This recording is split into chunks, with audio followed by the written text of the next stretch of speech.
All right. Let's hope. Let's hope and pray that this shit doesn't do what it did last time.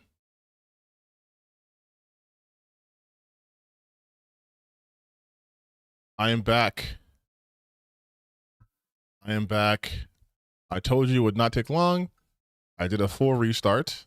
I updated my program. I'm hoping that fixed something.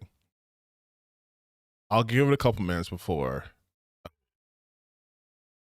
I start again. I know people are going to be clicking on a link again and all that shit. So press X to respawn. I have been having so many issues live streaming these last couple of weeks. Like every stream I have some bullshit happening. It's super annoying. Yes. Hello. Thank you guys. Thank you guys for waiting. This shit's exhausting sometimes, man. Like, this is why I can't be like a full-time streamer. I mean, that and there's a bunch of other reasons why. But just all the technical difficulties I fucking have, man. It's insane. Yes, we're back. I'm still gonna wait for more people to show up, right? So we can get back to it. But it's so fucking annoying. It's so fucking annoying, man. Streaming is honestly way too volatile career. Yeah. I don't know if you saw my previous match, but I enjoy on YouTube. I didn't see that, but thank you. Thank you so much. Yeah, YouTube is, I mean, always going to be the platform I use primarily because I think YouTube offers, a better repository for video information. But I'd be lying if I said I didn't want to also stream on Twitch from time to time. Have I seen Iron for long yet? No, I want to go with my friends to go watch it. But if I don't have time to watch it with them, I'll just watch it by myself. The last movie I saw was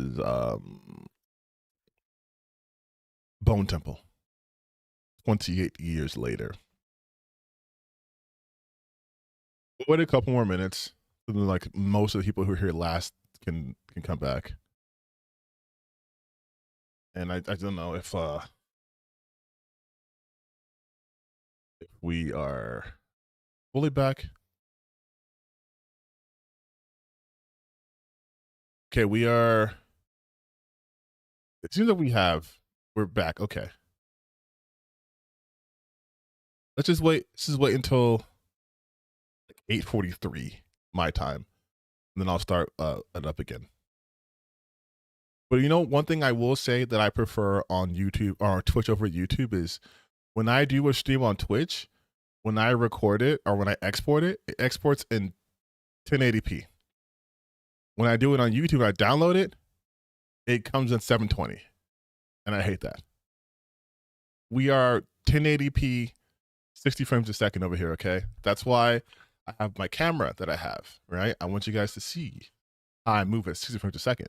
But when I'm on YouTube, when I download it, it's like, we're going to give you 24 frames a second and 720p. And then it makes it harder to do a video off of the stream I did. Because I also found out a long time ago, I can double dip. You can just do a long ass stream that people aren't going to watch the VOD of, and then just cut up into videos. Like, it's truly been working really well for me. But yeah, wait a couple of minutes, and then we will get back to it. Is your internet not woke anymore? No, I need it to be woke. I need my internet to be woke. It's Black History Month, and my internet's my biggest op right now is fucking YouTube. It's my biggest op right now is YouTube, which I feel like, given the month of the year, it should be like giving me the best connection ever.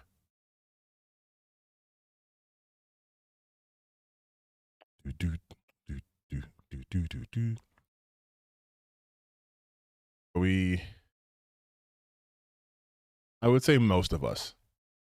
Hello. I would say most of us are back.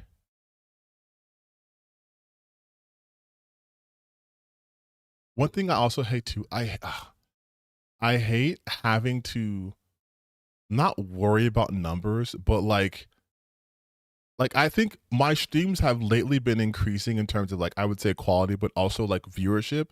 But because my internet cuts out randomly, it'll be like 4 videos of one stream and they each have like 400, 500 views. And I'm like, I got like 1,000, 2,000 views on my stream, but it doesn't look like it because everything's broken up. Which for optics and for algorithm, I hate algorithms so much. It don't look good. Still smooth. I know. Sometimes I have to just restart my computer and it's like, hey, do you remember how to work? That's when the video's getting weird too, I know. We still have so much video left.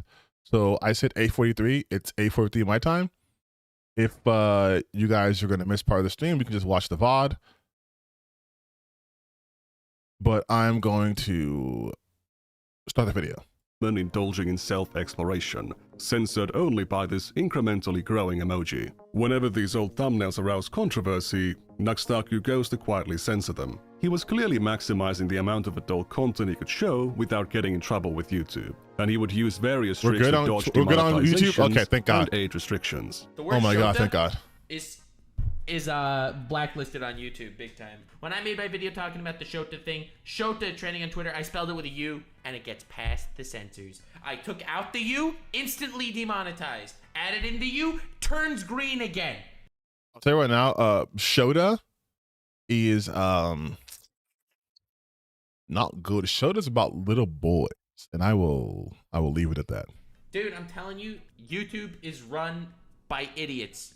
Evil idiots, but idiots nonetheless. He would use special characters in titles and euphemistically refer to adult content as being cultured or wholesome. If a parent saw a title like, I showed cultured clips to normie YouTubers in their child's browser history, it would hardly stand out as a hentai reaction video.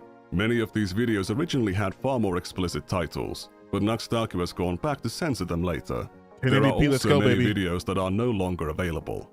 Nuxtaku wasn't only exposing his audience to adult content, he was directing them to it. Leaving the titles of these adult animations visible on screen was not an oversight or an accident. I love how people ask me for the sauce. I have the title in the screen, people. That's why I don't make them full screen, so you can always find the sauce. The source, or the source, being the origin of the adult content. Whenever he showed porn in his videos or thumbnails, the comments were full of requests. Yeah, welcome back everyone to a smooth, hopefully smooth streaming experience where we're watching Nuxtaku talk about the sauce of his hentai. This is why you subscribe and watch the TTBN Gaming channel for content like this. This is why you guys come here every Saturday. For the source. Some would name the artist or name the individual work. Others would even post direct links, most of which have been automatically deleted. Some of them still remain, linking to an image tagged with lolly and imminent rape, because Nuxtaku used it in his thumbnail. Nuxtaku would sometimes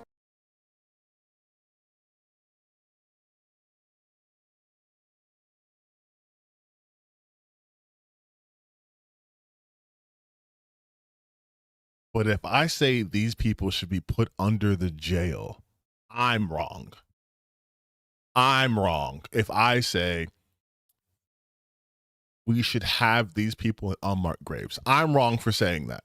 Pin these source posts, encouraging these ecosystems of porn sharing in his comments. He's actually acknowledged this phenomenon in his videos. Half my comment section in the previous episode of the Hentai Gang was all about, where can I find this door one? Alright, so... It really isn't hard to find. Okay, Charlie. Yeah, it's super easy to find if you just type in, like... Very cool, Charlie. Comes up almost immediately, because... Charlie, no! No, Charlie. Critical, no! I didn't remember the name during the episode. That's all I typed in and found it in almost instant. Thanks for the instructions on how to find that hentai comic online. As you can see... I know Morse Critical is... He definitely saw this video. I know he's watching this shit like Interstellar, where he's like, no! Don't let me leave, Murph! Like, I know he's watching his old stuff like, no! Or like the Breaking Bad meme, where he's like, get out of there, no! Talking about, exhibiting, and directing people to adult media was a core part of Nux's content and the community around it. Now, YouTube is again a 13+ website, just like Twitch. So, Nuxtaku was making this content available to minors. But did it appeal to them? You've seen enough of his presentation to know that his audience was hardly above the age of 18. If We are you're putting on this 27 kind of minutes into his PewDiePie video. voice, you're not looking for an adult audience. Given his previous focus on anime, Nuxtaku's audience would already trend towards being pretty young, but it wasn't young enough. He would imitate the thumbnail style of channels like Game Theory, which is very popular with children, and make lots of other content. Okay, fun fact. Style of channels like About Game this Theory, right here, which is very popular. I was there. This was at the launch, I believe, of his YouTube Red series, the Game Lab. I was there. I met Matt Pat. I met Mr. Sands's Ness. Mr. giving a copy of Undertale to the Pope. I met him. Popular with children, and make lots of other content trying to attract MatPat's attention. He eventually succeeded and collaborated with not just MatPat, but also PewDiePie and... Wait, what the fuck? Matt Pat too? Come on! God, how deep does this go? Oh, man. Not Mr. FNAF. God damn. God, is this my Epstein's file when I'm looking through and like, oh my God, I can't believe one of my favorite content creators. God damn, dude. Listen, I am marked safe from the Nuxstein files, okay? Markiplier, except he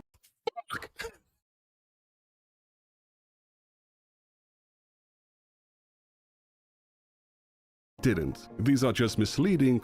Oh, thank God. Oh, thank God. Oh, thank God. Oh, thank God. Thank God. Oh my God. Oh my God. Oh my God. Oh my God. Oh, fuck. Oh, fuck. Oh, no, it's fine. It's safe. Oh my God. Oh, Jesus Christ. Oh my God. What a piece of shit. Oh my God. Clickbait thumbnails. However, if you were a fan of one of these massive channels with very young audiences, and you were tricked into clicking on one of these videos, your recommendations would fill up with stuff like this. This combo of factors that would drive this content to a young audience would not be complete without Nuxtaku's favorite rule. Nuxtaku did a podcast for Legal Mindset and Tectone Dan Saltman. That makes sense.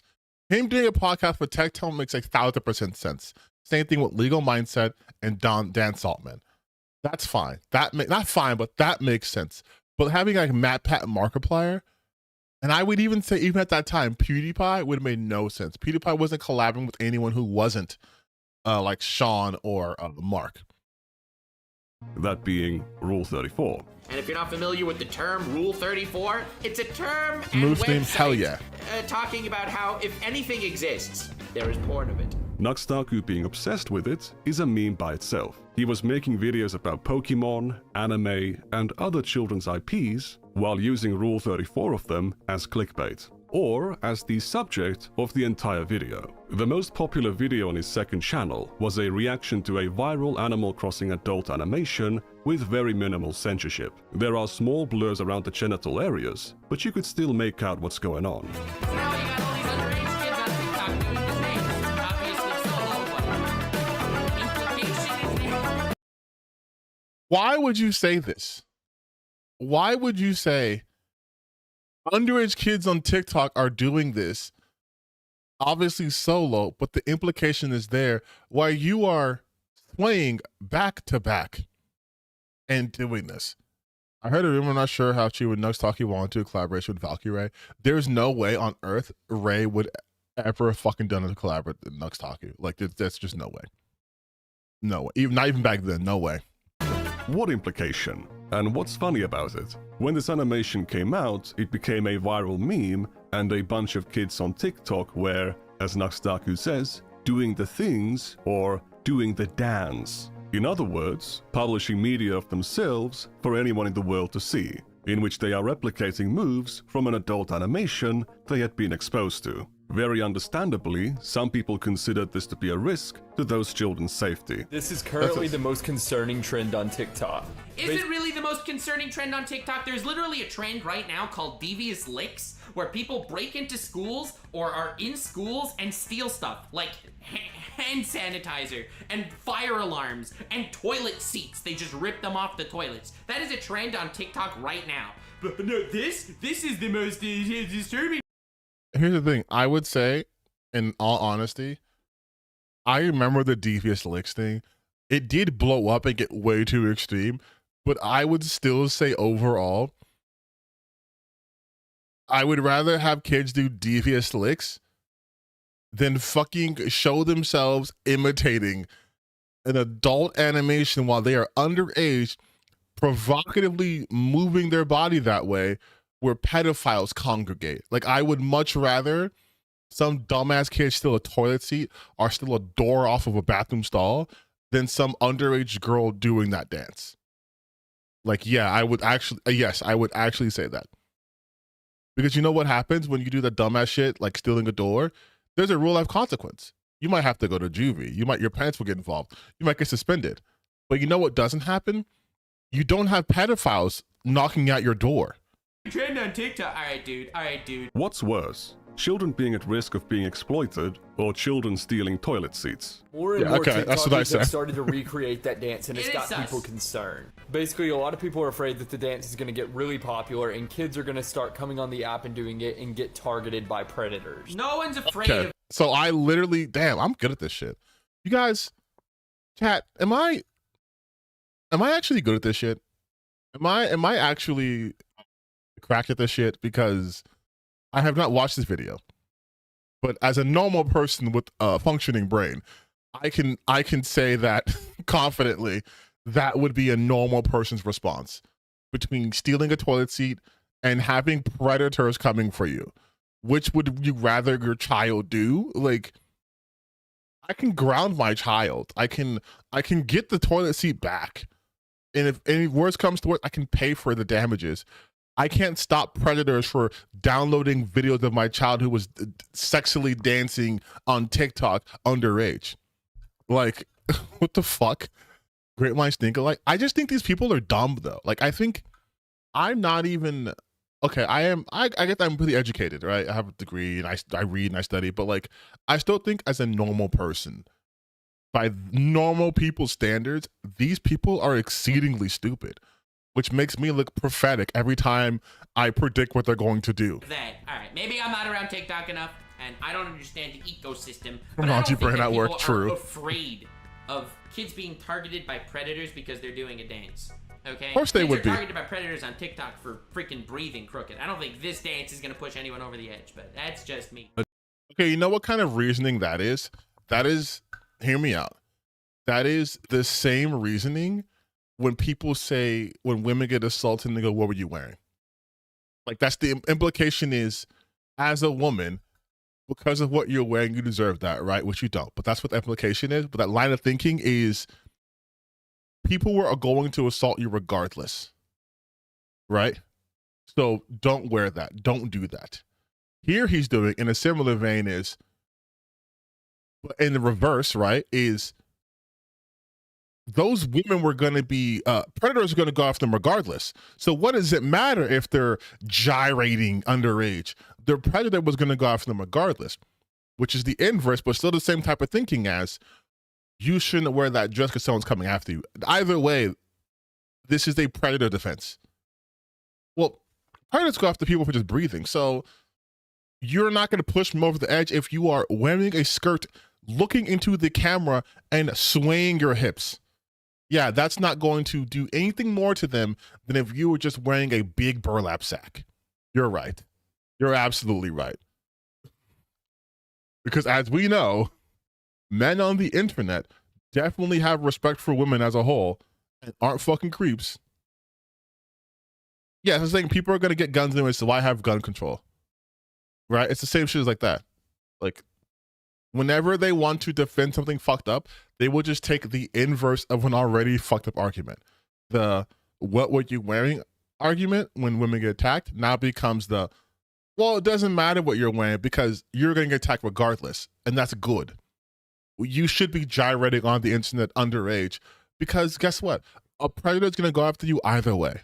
Like, oh, it's so annoying. A child that is publicly self-reporting as having been exposed to adult content is absolutely more likely to be targeted. It means that their internet access is unrestricted and likely unsupervised. They're an easy target. So if you happen to see any kids on your For You page doing this dance, please nicely encourage them to stop. Nicely encourage them to stop is just sending hate mobs in nicer words. This guy could be a total grifter in his own right, but nothing about what he's saying here should be controversial. It's basic, common sense, internet child safety. But Nuxtaku takes it as some existential threat, which makes sense when you think about what he's doing for 2 seconds. He's regularly uploading content sexualizing children's cartoon characters onto a 13+ platform. Characters designed to appeal to children and more likely to be recommended to children. If you look at this video's comments, you see dozens of children. I see we're talking about great value Sans. You mean Timu, Sans from Timu? Yeah. He's not even Sans, he's just called Without. But yeah. If my cat bunny was doing that, I would kind of tell it to stop. Yeah. Another thing too is to frame it as, oh, he's gonna send hate mobs to them. You know what? Good. Send hate mobs to children dancing down the internet. Good. That's a good thing. That's good. Maybe they'll stop doing it. Like, it's not like he's saying these like 18, 19-year-olds, because they're still children, but whatever. They're, I guess, legally adults. These are like kids doing this. You shouldn't want that. When I saw that, I don't know what the character's name. It's like something with an A. Because I don't play Animal Crossing. I saw that, and I just heard the music and just the upper part, and I was like, what the fuck is this? And then someone told me what it was, and I'm like, why is this on TikTok? Like, why is this on hip hop? It's, wait, my stream's getting cooked already? I haven't dropped any frames though. No fucking shot. No shot.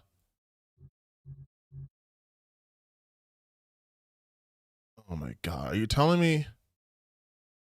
Hold on. Let me go on YouTube again. I feel like why is this on hip hop?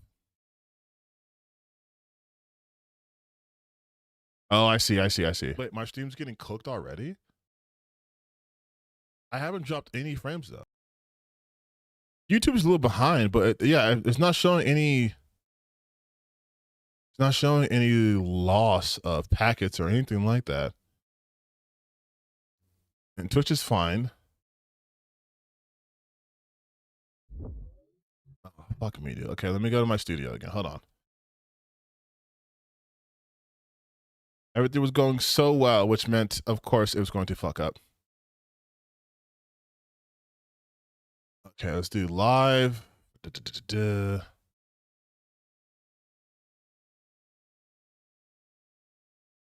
Live video, let's see.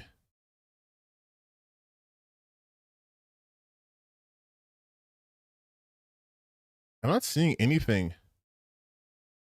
I'm not seeing anything about it turning to shit. So I don't know if it's. I feel like it's. Yeah, it's not dropping anything on my end, so I don't know what to tell you guys. Children explicitly reporting their ages, many of them being under 13. These are not adults pretending to be children as a joke. I've seen what's on their channels. They are uploading videos of themselves onto their channels and then leaving public comments under Nuxtaku's videos for anyone in the world to see. There are thousands of comments this scattered all over Nuxtaku's backlog. Some new, some old, but many of them are from children who are still minors. Nuxtaku obviously doesn't directly control who watches videos or what they upload onto their channels, but he was choosing to upload this content onto a 13+ platform where it was available to children. If you make content about sex and porn available to children, you're gonna receive comments about sex and porn from children. If you look at the audience retention graph, you can see that barely anyone is watching this video for Nuxtaku's commentary. All of the attention is hyper-focused on the segment. That's crazy. That's crazy though, to be like, if you watch this graph, you can see that no one actually gives a fuck about this guy's opinions. They're just here for the porn, which obviously, because Nuxtaku's opinions are bad and no one cares. But it's just hilarious to see that, like, live, like, no one's watching your shit for your commentary. And also, I will say, Nick Andrews said you can't control your audience. To an extent, true. But if your content that you're putting out is like, I'm a Minecraft channel and you're talking about Minecraft, and suddenly you start talking about Minecraft Rule 34, like you know your audience is children. Like you know your audience is children. You know it is. If I was doing FNAF content nonstop, and then suddenly I'm showing you guys Chica double caked up on a fucking Thursday afternoon and having like Chica and like Foxy twerking off, I know that children are gonna be seeing that because that's my audience. That's why the topics I choose to talk about would not appeal to someone under the age of fucking 14, 15 years old. Because I'm not talking about it in the context of like, look at the pretty colors. I'm talking about like, hey, color theory. Hey, do you know why they chose these colors? And most children are interested in that shit. So like to an extent, you can't control who watches your stuff, but you more or less know who your core audience is.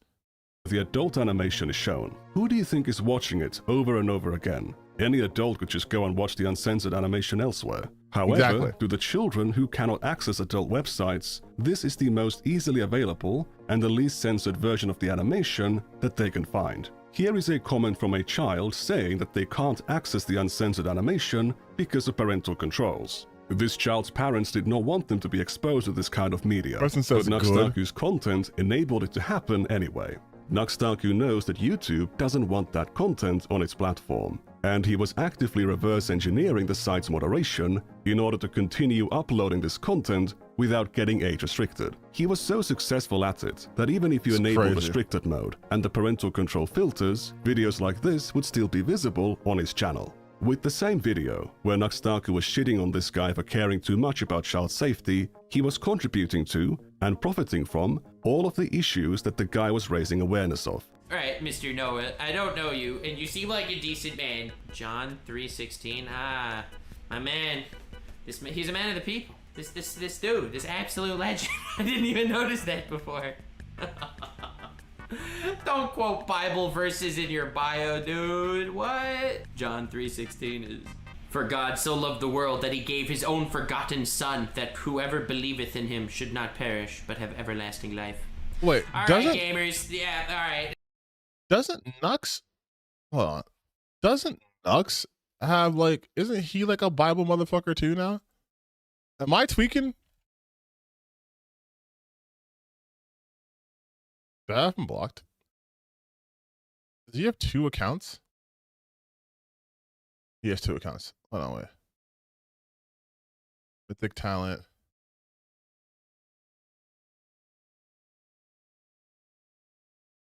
Wait. He signed with Mythic Talent? Of course he did. Of course he did. Of course he fucking did. Of course he fucking did. I had no idea that he was signed with. Followed by Nexpo? Come on. Come on, Nexpo. Yeah, Mythic Talent. Of course. Of course. Of course. Of course, though. Like, I'm not surprised. Me being surprised about this? No. Not at all. Not at all.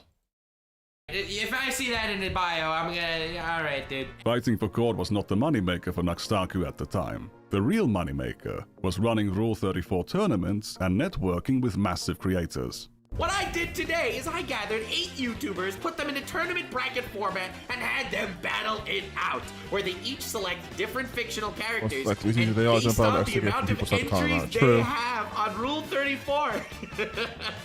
They are stronger choices. Not only are these videos just flagrant celebrations of degeneracy and hedonism, You know what makes me really uncomfortable about this? Is the fact that we know that Nux is making this video while having a massive erection. Yes! I mean, no. they are entirely based around the promotion of an explicit adult website full of adult content of children's characters. The website appreciated the attention and promoted Nuxtaku's videos in exchange. My last video that I used That's Rule so- 34, they actually That's so fucking like.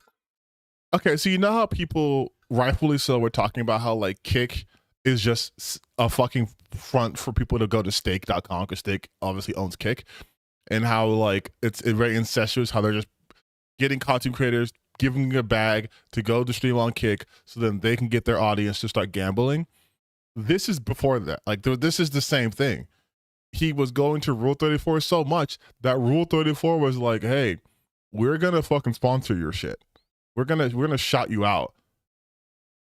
just to fucking have more people go to their site. It's gonna be children. And yet this is the kind of person who'll be like, trans people are groomers and are bad for your kids. I posted my video on the homepage of the website, so in their honor, you know. If you want to do these competitions with your adult friends, that's totally fine. What isn't fine is uploading these competitions onto a 13+ platform in which you're promoting an adult website full of thousands of images sexualizing children's cartoon characters. Yeah. Because of its animated nature, hentai is already much less intimidating to children than photographic adult content. If you're also using characters that are designed to appeal to children, are already familiar to children, and are attached to brands that the algorithm will push to children, you are basically maximizing the potential of your content to introduce children to adult media at even younger ages.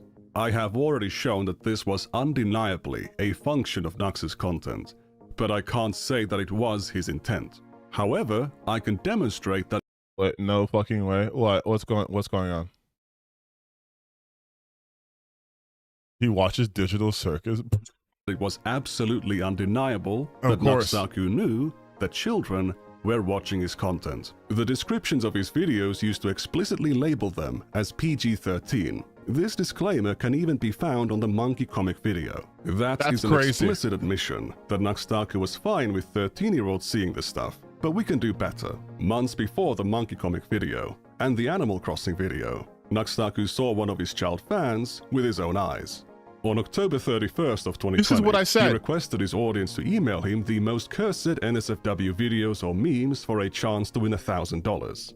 I want you guys to send me the most cursed, whatever, for this new email I made, just nuxbadidea@gmail.com. Whoever sends me the best, most cursed, funniest ones, $1,000, best luck, don't disappoint. There's only one way this can go. There's only one way this can go. No limit on how horrible it is. Despite requesting NSFW content, the announcement does not list a minimum age, so Nuxtaku was giving a financial incentive to minors to find the worst NSFW content they could. After a day, he'd already received thousands of submissions. He would review these submissions a month later in a video with Oompaville and Iron Mouse. I've never even pondered the thought that we could have I'm sorry, Oompaville and whom? With Oompaville and Iron Mouse. Iron Mouse? Jesus Christ.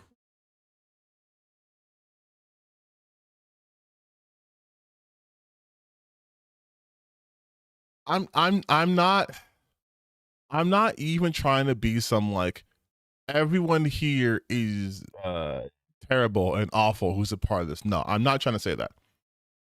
But what I'm saying is it is insane how many big people were connected to this guy. I do not understand the appeal of Nuxtaku. Like, at no point in his career would I ever have been like, I want to hook up with this guy. I want to attach myself to this person. Like, I don't understand. I don't understand.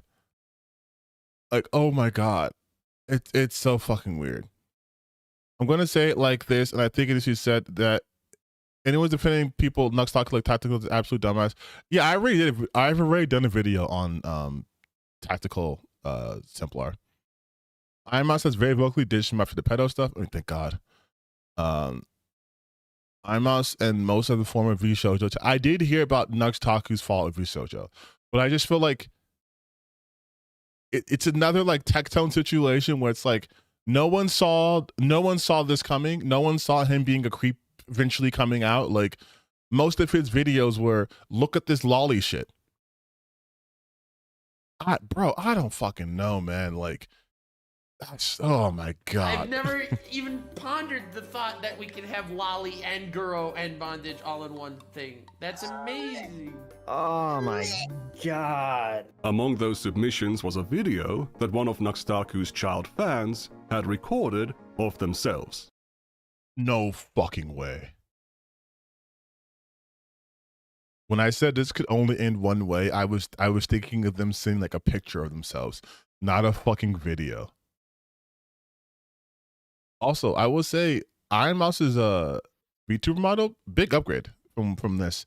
I thought she was new to the scene. I didn't know she was here for a minute. Oh, what? Bro, I don't even know what that was. that was some kid just sent you a video of them shitting and then shooting a dog with a Nerf gun. It would be really funny What? not to provide the full context. Oh, what? Bro.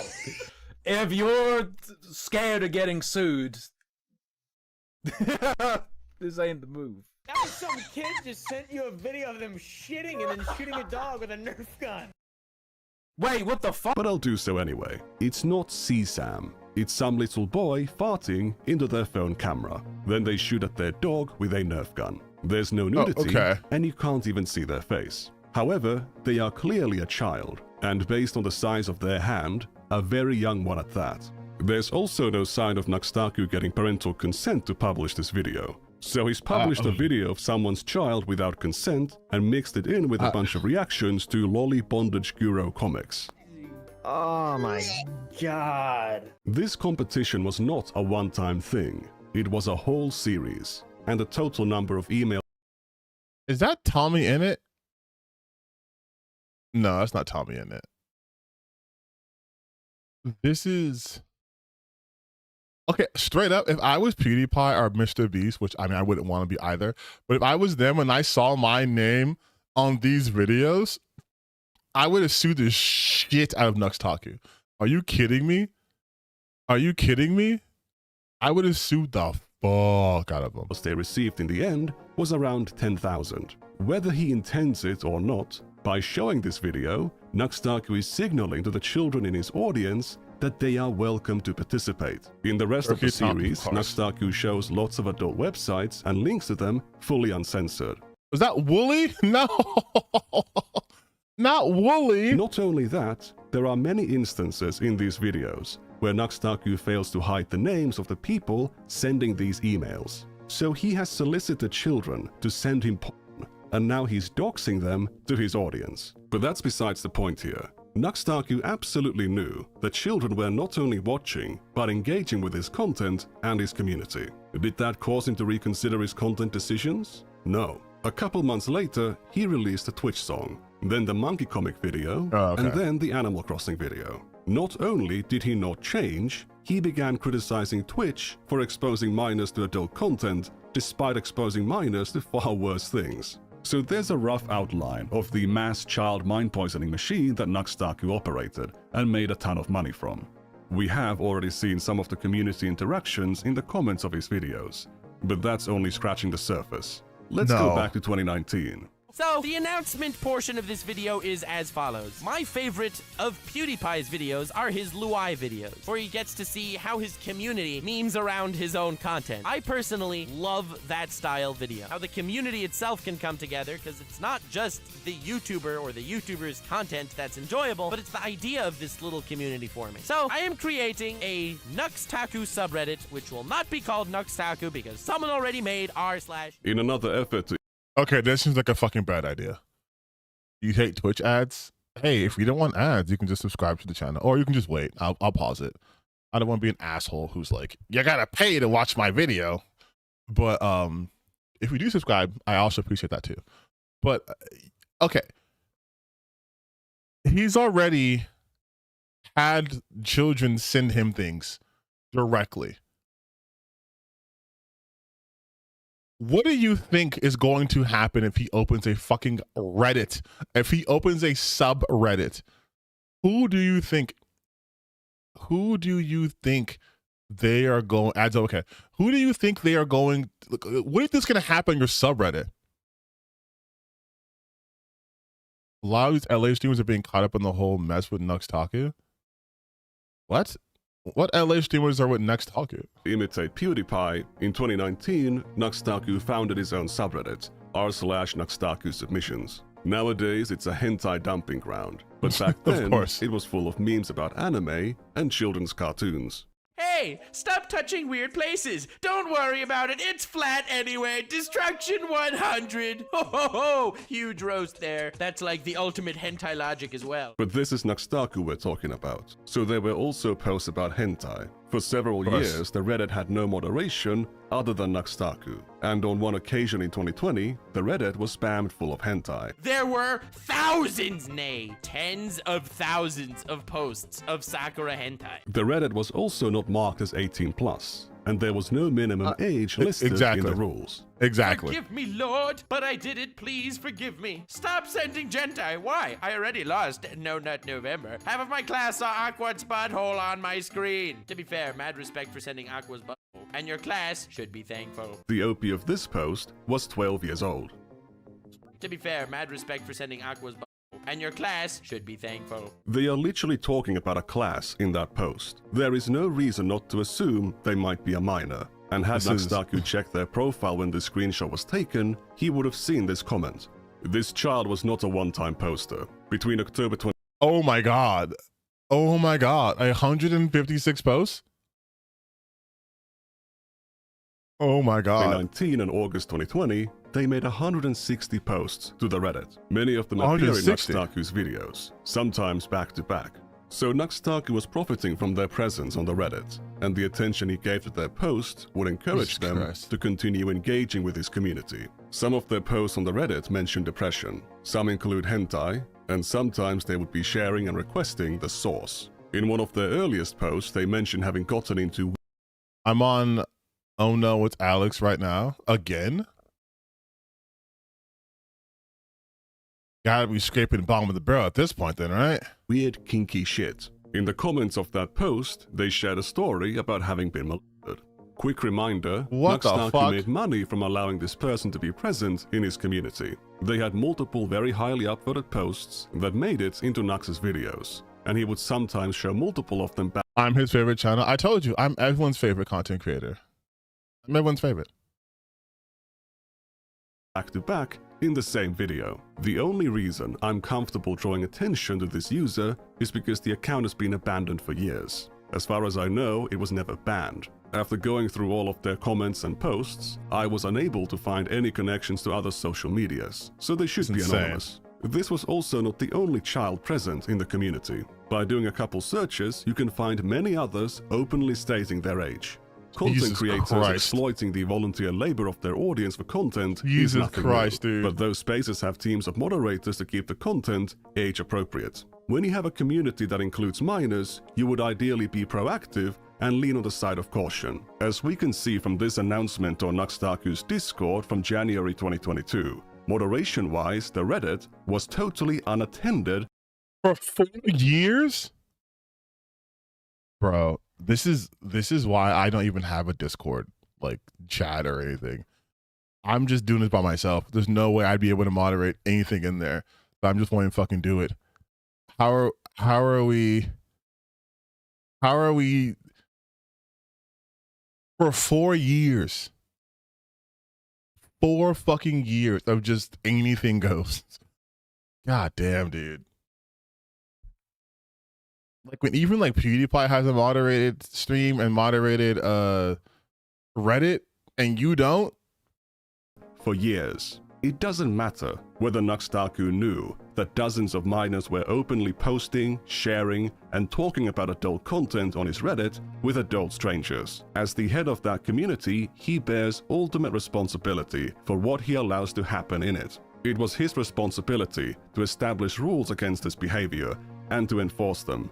Even the most basic, common sense rule for an NSFW community was too much to ask. Reddit had a jailbait Reddit? Of 2021, Nuxtaku would launch his Discord server. That's right, I opened a public Discord server. I swore to myself I would never do it because the degeneracy would be too much and the degeneracy is already too much. So join that Discord server. It's a public server. It's open.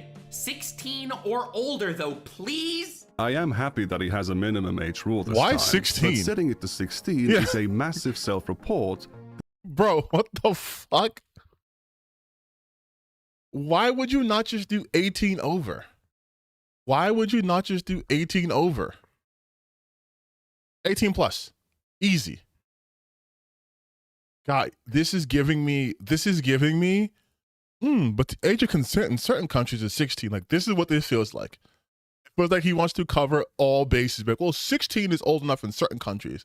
Like, that's the vibe I'm getting from this. That he is aware that a large chunk of his audience is underage.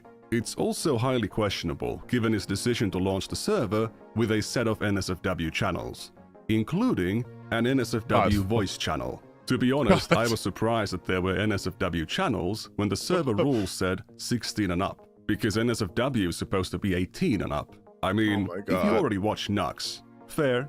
To be clear, those channels were supposed to be only for adults. But given the state of Discord's age verification, setting a channel into NSFW mode doesn't really do anything to stop minors from accessing it. All they have to do is lie about their age to Discord. The channels were fortunately removed 6 days after the server was open to the public. The announcement of their removal does mention issues like minors sneaking in by lying about their age. However, the main reason was that having NSFW channels disqualified the server from Discord partnership. Some users protested. Nux's content already involved a lot of NSFW media, so why not allow people to post it in his community? A staff member responded that the age group of the Billies, that being the name of Nuxtaku's fandom, wasn't appropriate for it. They're called the Billies? Nuxtaku's Discord staff members knew that a large chunk of his audience were minors. The decision to have NSFW channels on the server... I have a question.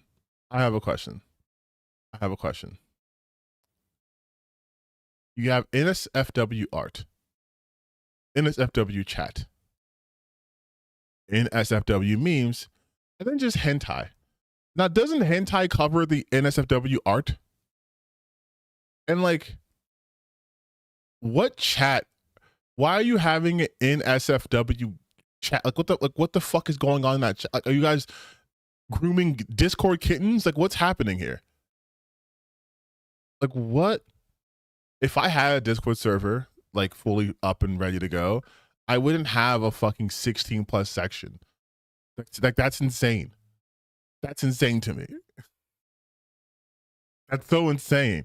I don't even have 16-year-olds watching my content. Why would I fucking want 16-year-olds on my Discord server? Was already questionable in the first place, but it becomes even more questionable when you remember that Nuxtaku made that predator catfishing video months earlier. I wanted to make this sort of an educational topic and bring light to an issue that's really big. There's a lot of predators on Discord, like a lot.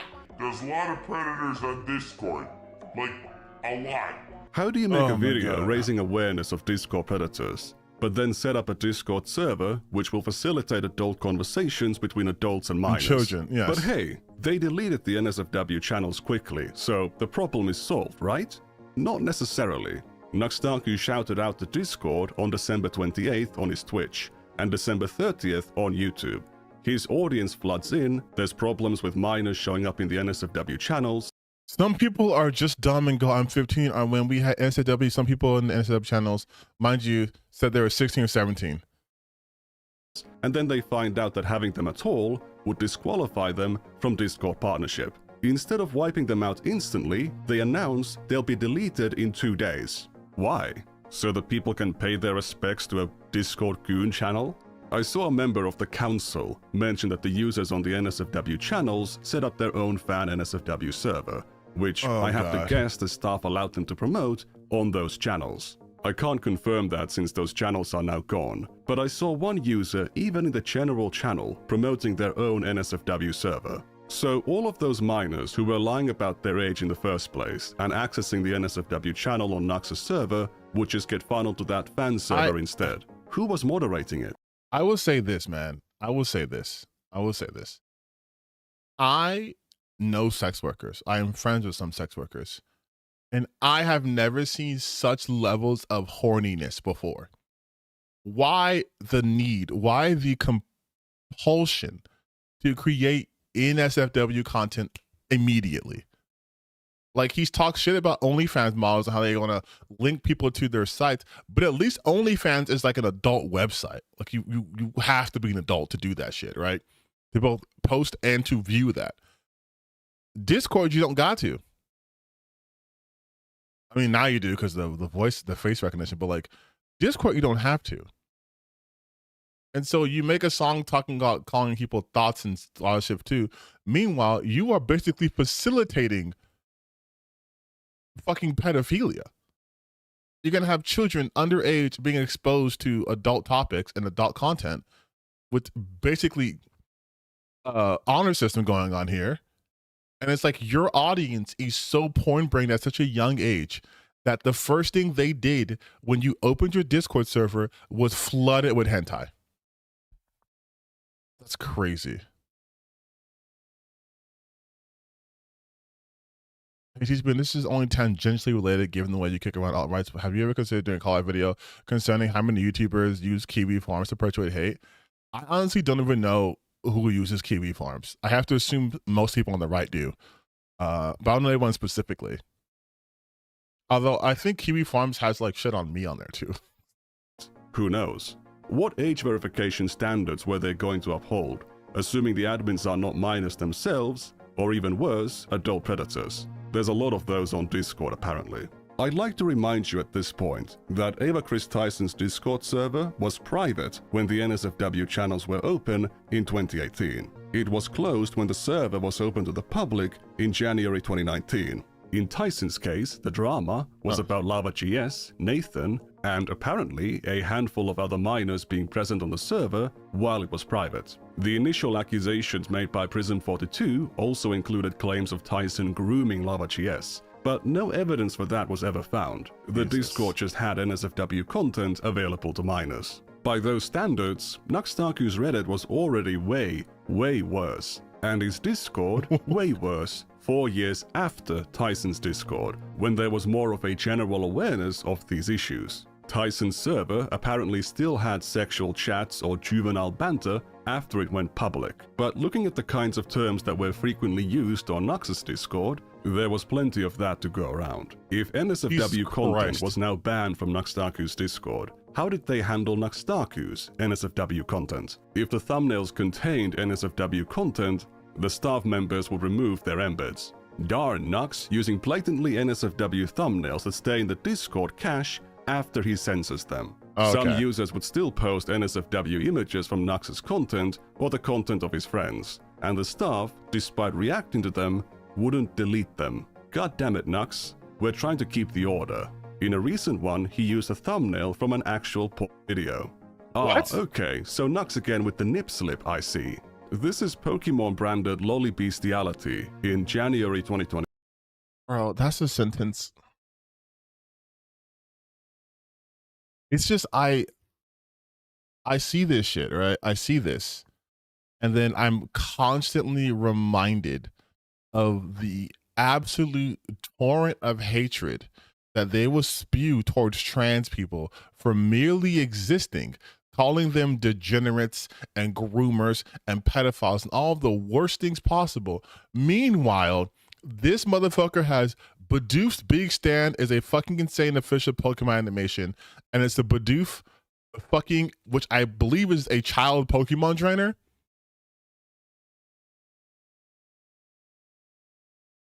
And yet they are the ones to call like, oh, you lefties are demented. You guys are fucking ruining children. Meanwhile, according to the Wayback Machine, this thumbnail was left like this for months. This is on par with his idea to make Twitch streamers say the N-word. We removed the embed. Nux is pushing the limits, Lamau. What is he pushing the limits of? The thumbnail of his latest video. Then why he do it non-censored then? That's the big question. Here's a bigger question. If the age group of Nux is... That's Dawn? She's 10 years old?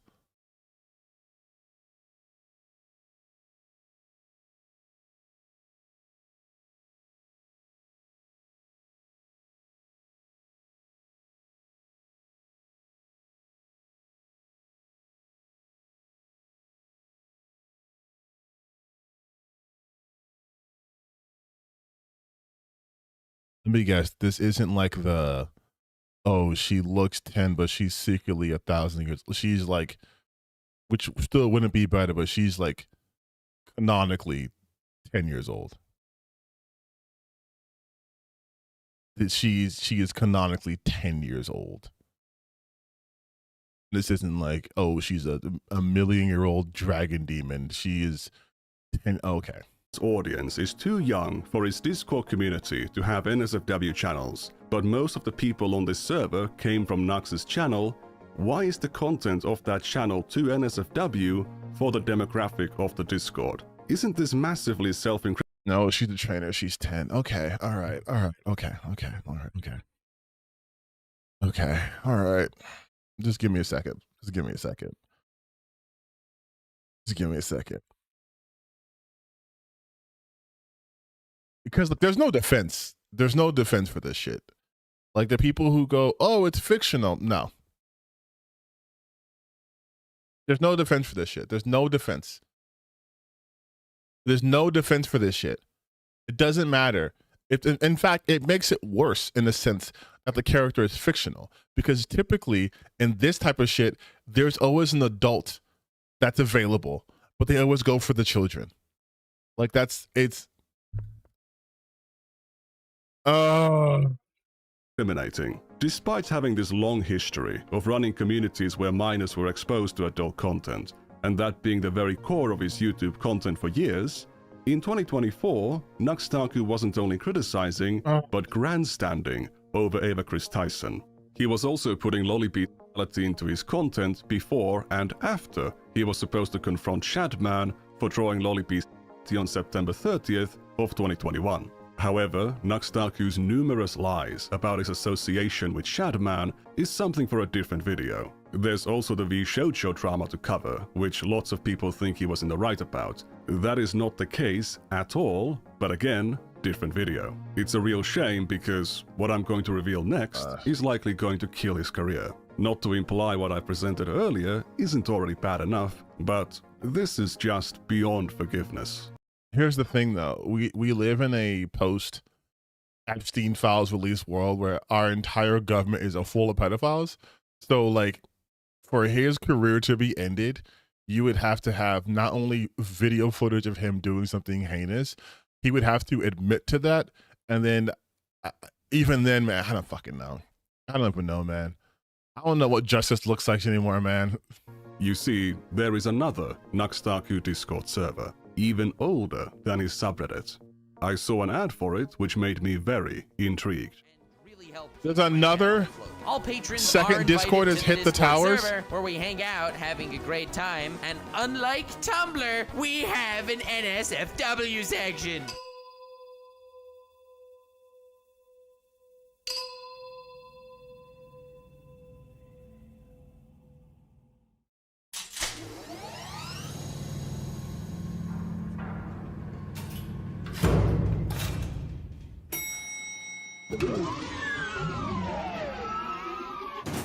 Welcome to the Nexus, Nuxtaku's Patreon Discord, founded in April of 2018. Okay, first off, how dare you, Nick Andros, how dare you use Undertale music for this part, okay? How fucking dare you? Secondly, I feel like I'm about to see some shit's gonna put in a list. In its current state, the server is almost totally inactive, but the NSFW channel is still here. Despite having an NSFW channel, the server's rules mention nothing about a minimum age, and there is nothing about it being 18 plus on the Patreon side minimum. Well, I gotta read the rules. Don't be a dick. No harassing, spamming, doxing, gaslighting, being a Karen, advocating for disturbing, dangerous practice. List goes on. Don't test us. I like how being a Karen makes the list of doxing and gaslighting. Yeah. Just watching this put everyone on the list. I'm sorry, you guys. I'm sorry. Don't be a creep. Use channel for intended purposes. Also check if a channel is marked NSFW or not. If Nux couldn't put in the video, it doesn't belong in the safe for work channel. What? Okay. Adhere to channel specific rules and pins. Do not overrun Nux at request. Don't ping him outside of Yo Nux. Don't annoy the Nakama. All right, weeb. Moderators have the right to handle situations not covered by the rules in an appropriate way. That makes no sense. Moderators reserve the right to handle situations not covered by the rules in an appropriate way. What determines if it's appropriate if there's no rules that govern it to begin with? If you disagree with the moderator's actions, hold a civil discourse with us. This is saying, if you don't like what we do, please don't be mean to me. What? And there is nothing about it being 18 plus on the Patreon side either. What's special about this community is Nux's level of engagement. He wasn't talking to people on his Reddit, and he kept the interactions on the public Discord I'm on the watch to a list. minimum. Fuck. However, on the Patreon Discord, at least in 2018, 2019, he would actually talk to people and even hang out in voice chats with them. Here we can actually see him talking with the artist behind his 2019-era character. The original high-resolution files are here as well. This one, where Nux is rubbing his hands, has the file name Nux Let me guess. _ Yeah, okay. All right. I was going to say, this is the anti-Semitic Jewish merchant thing, right? This is what it is. Which is crazy, because I think he's also Jewish. .png. Very interesting. The NSFW channel wasn't there from the start. We can trace its creation to this exchange from October 15th, 2018, where we can see this user, who from now on will be called Red, repeatedly asking Nux to create it. If we look at the time and date of these messages, the NSFW channel was made 2 minutes later. In response to this, Red raised their Patreon pledge, and Nux gave them a thumbs up. For a brief moment, let me take you to August of 2024. Nuxtaku is finally being pressed about his past content, and he was actually pushed into making a response. The biggest shock to me to this day entering the broader commentary sphere was the dangers lurking around every corner in regards to children. Children are not safe on the internet. I only became chronically online after high school, but Wait, so you're telling me this whole time he's been putting on a voice? Like he's been intentionally talking that annoying voice when he normally sounds like this? couldn't imagine what it would do to me if I was in some YouTuber's Discord server at the age of 12 or 14. You couldn't imagine. You don't need to. Red joined the server on September 7th. Wait, wait, the fuck you, Nux. Are you serious? So you're telling me he actually sounds like this? He was actually pushed into making a response. The biggest shock to me to this day entering the broader commentary sphere was the dangers lurking around every corner in regard. It's still pretty hot. Yeah, but it's nowhere near.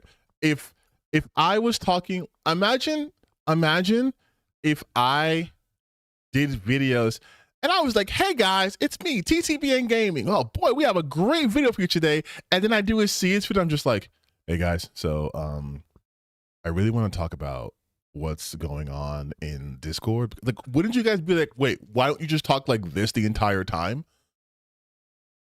Like, you guys only talking like this the entire time? Or would you prefer if I sound like my actual real voice? Like what the fuck? You were intentionally being this annoying? Like you intend to be this annoying when you could just sound like a regular person? Like, yeah, sure, his voice is a little bit high, but we can't control the pitch of our voice unless you're like a voice actor. Like my voice naturally sounds like this. And sometimes when I get excited, I'm like, what the fuck? I talk like that. But like it's within my normal register. Go talking like this, talking like this, talking like this. It's still within my natural voice. But again, if I was just like, I really hate these grifters, you guys. They really jujitsu my kaizens. And what I mean by that is it makes me really mad that and then like you hear me on the streets, I'm just like, hey, yeah, it's your boy TTBN Gaming here. Like I would commit fucking harikiri. Like, oh my God, you've been torturing me. You've been torturing my ears. Oh my fucking God. Okay, next time you guys see me, I'm a VTuber. I'm talking like this, just know I'm getting the bag. Regards to children. Children are not safe. And I may or may not have a secret Discord when I'm most likely grooming children. Safe on the internet. I only became chronically online after high school, Did you but I ask couldn't Fortnite? imagine Come what it on. would do to me if I was in some YouTuber's Discord server at the age of 12 or 14. You couldn't imagine. You don't need to. Red joined the server on September 7th. On day 1, they openly declared themselves to be 14 years old. They would later claim to be 15 multiple times, but as they openly stated, they were lying about their age. Red was born in 2004. They had turned 14 soon before they joined the server. The Discord was a pretty small clique, and soon enough, basically everyone on the server knew that Red was underage. Despite this, Nuxtaku made the NSFW channel for them. Teach me to be fair, just like GB, Nuxtaku like piss people off. Okay, piss people off, fine, whatever. I piss people off too. Like, oh no, it's Alex. If you're still watching, thank you. But I don't have to use a fake voice to upset people. I can just tell you my opinions on the internet. That's enough. That should always be enough. Like putting on a voice, like oh my, like what? And I think it's too is it's not like he's like putting on a voice to play like a character from a period piece or a time and place, from like a different time period, right? Like Lala, right? Like she's doing the whole like 50s type of vibe, which I understand putting on a voice. Don't forget to say ice cream yum. You mean saying ice cream yum, yum yum ice cream in my tummy. Oh, I think I want to kill myself now for doing that. Actually, I feel like I'm on those TikTok lives. Like ice cream yum yum. Maybe I miss my calling as being a voice actor. A month later, I'm losing my mind, you they guys. have posted 242 messages on the channel. There's also an instance where another user pinged Red into the NSFW channel. As far as I can tell, this behavior was not punished. So a 14-year-old paid Nuxtaku money to be on his Patreon Discord server. He made the NSFW channel for them, after which he accepted even more money from them and allowed them to post onto that channel for over a year before they left the server. But did Nuxtaku know that Red was underage? There is no message of Nux acknowledging Red's age. I'm doing a filter test. If you guys really like my content, I'm gonna just I'll talk like this. You know, I just think what Nuxtaku's doing. Actually, no, this is kind of serious. So I don't make a comment like that. But oh my fucking god, dude, this is like I prefer talking in my normal voice. You guys are lucky. You guys are so fucking lucky. I am not a bag chaser. Oh my god. Oh my god, you guys are so fucking lucky. However, it is extremely unlikely. Do Mickey Mouse lines? I used to be able to do Mickey Mouse pretty good. But I hit puberty, so it doesn't sound as good. Like, I used to be like, hey, Mickey Mouse, huh? Oh boy, Goofy. That he didn't know. In this conversation from earlier, where Red says they're lying about their age, Nuxtaku shows up soon afterwards. In this conversation, there's some kind of an ERP going on in the general chat, which is interrupted by fucking Red. war crime? Red is told not to get involved because they're underage. After Red says the conversation is making them gag, another user jokes, "Oh no, we better stop if we are gagging a minor." Red pinged Nuxtaku soon afterwards, but Nux didn't show up. This is Mintheus Mouselord, or Mitochondria, or Mito. According to Nuxtaku, they were the best poster on the NSFW channel. In this conversation about BDSM, we can see Red asking Mito to send their presentation on sex toys to other users. Note, I just made the presentation because Red was clueless. After Bex mentions having a high tolerance to weirdness, Nux shows up to say, "Proud fanbase." Gremmen asks Mito to send the presentation to Nux. I think that Red already sent it to him. No, I told ya. Never sent it, but I can now. What are we sending me? A sex toy presentation. Why? Lol. Why? We needed to explain sex toys to Red. No, Why? It's fine if it's not sent to Nux. Already did, Mito. I'm not doing honest descriptions on all Mito's sex toys. A few minutes later at 2:16, Nux says, "Very cool, Mito. Very cool." Nuxtaku has now received a direct message from a minor. All right. Okay, you know, I'm gonna go to the bathroom. I do need a break. I do need a break. I need a break. This is okay. All right. Wow. Okay. All right. Okay. I'll be right back.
Okay.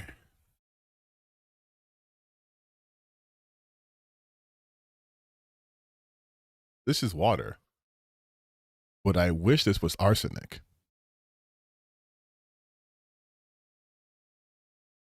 The video has to be done by now, bro. 55 minutes into an hour and 20 minutes. Oh my God.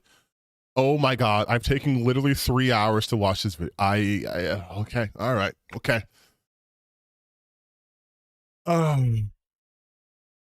Server containing a link to a sex toy presentation that was made for them. What adult is clueless about sex toys? That's a massive red flag that Red is a minor. There was a previous time a month earlier when users in the voice chat text channel begged Nuxtaku to join. King beat my meat. Okay. All right. I feel like if this is someone's first time watching my stream, they're going to be like, what the fuck is going on? Which is generally the kind of vibe I go for my streams. The VC because they needed help explaining sex toys to Red. Again, what adult doesn't know what sex toys are? In this example, Nuxtaku declined the invitation to join the VC, but he absolutely was in voice chats with Red multiple times. One of my agents reached out to Red and asked him about their time on the server. They were willing to share their DMs with Nux to show that they did actually send him the sex toy presentation. So that actually happened. Okay. It wasn't just a joke. When asked about whether they were ever in voice chats with Nuxtaku, Red recalled being in a VC with him plenty of times. Yeah, I was in VC with him plenty of times. He would pop in a couple times a week. I did also have a very squeaky voice back in the day. So I'd be surprised if he didn't know, considering everyone else did. But he never directly commented on it in my memory. All right, so okay, here's how this would work, okay? Imagine you go into the voice chat and you hear like 10 people and you're just like, hey dude, hey, what's up? Hey man, what's going on? How you doing? Whatever. And then you hear, yeah, does anyone have any sex toys? And you would be like, hey, you sound like a child. Why are you here, child? Like you can hear someone's youth in their voice. Like, oh my God. Unless this is like an anime character from, Japanese where they're 12, but they're voiced by 40-year-olds who are like, Naruto. Like what the fuck, dude? A couple of times a week. They'd be surprised if Nux didn't notice them being underage, since everyone else did. However, you love my crowd? Thank you. My crowd is full of adults.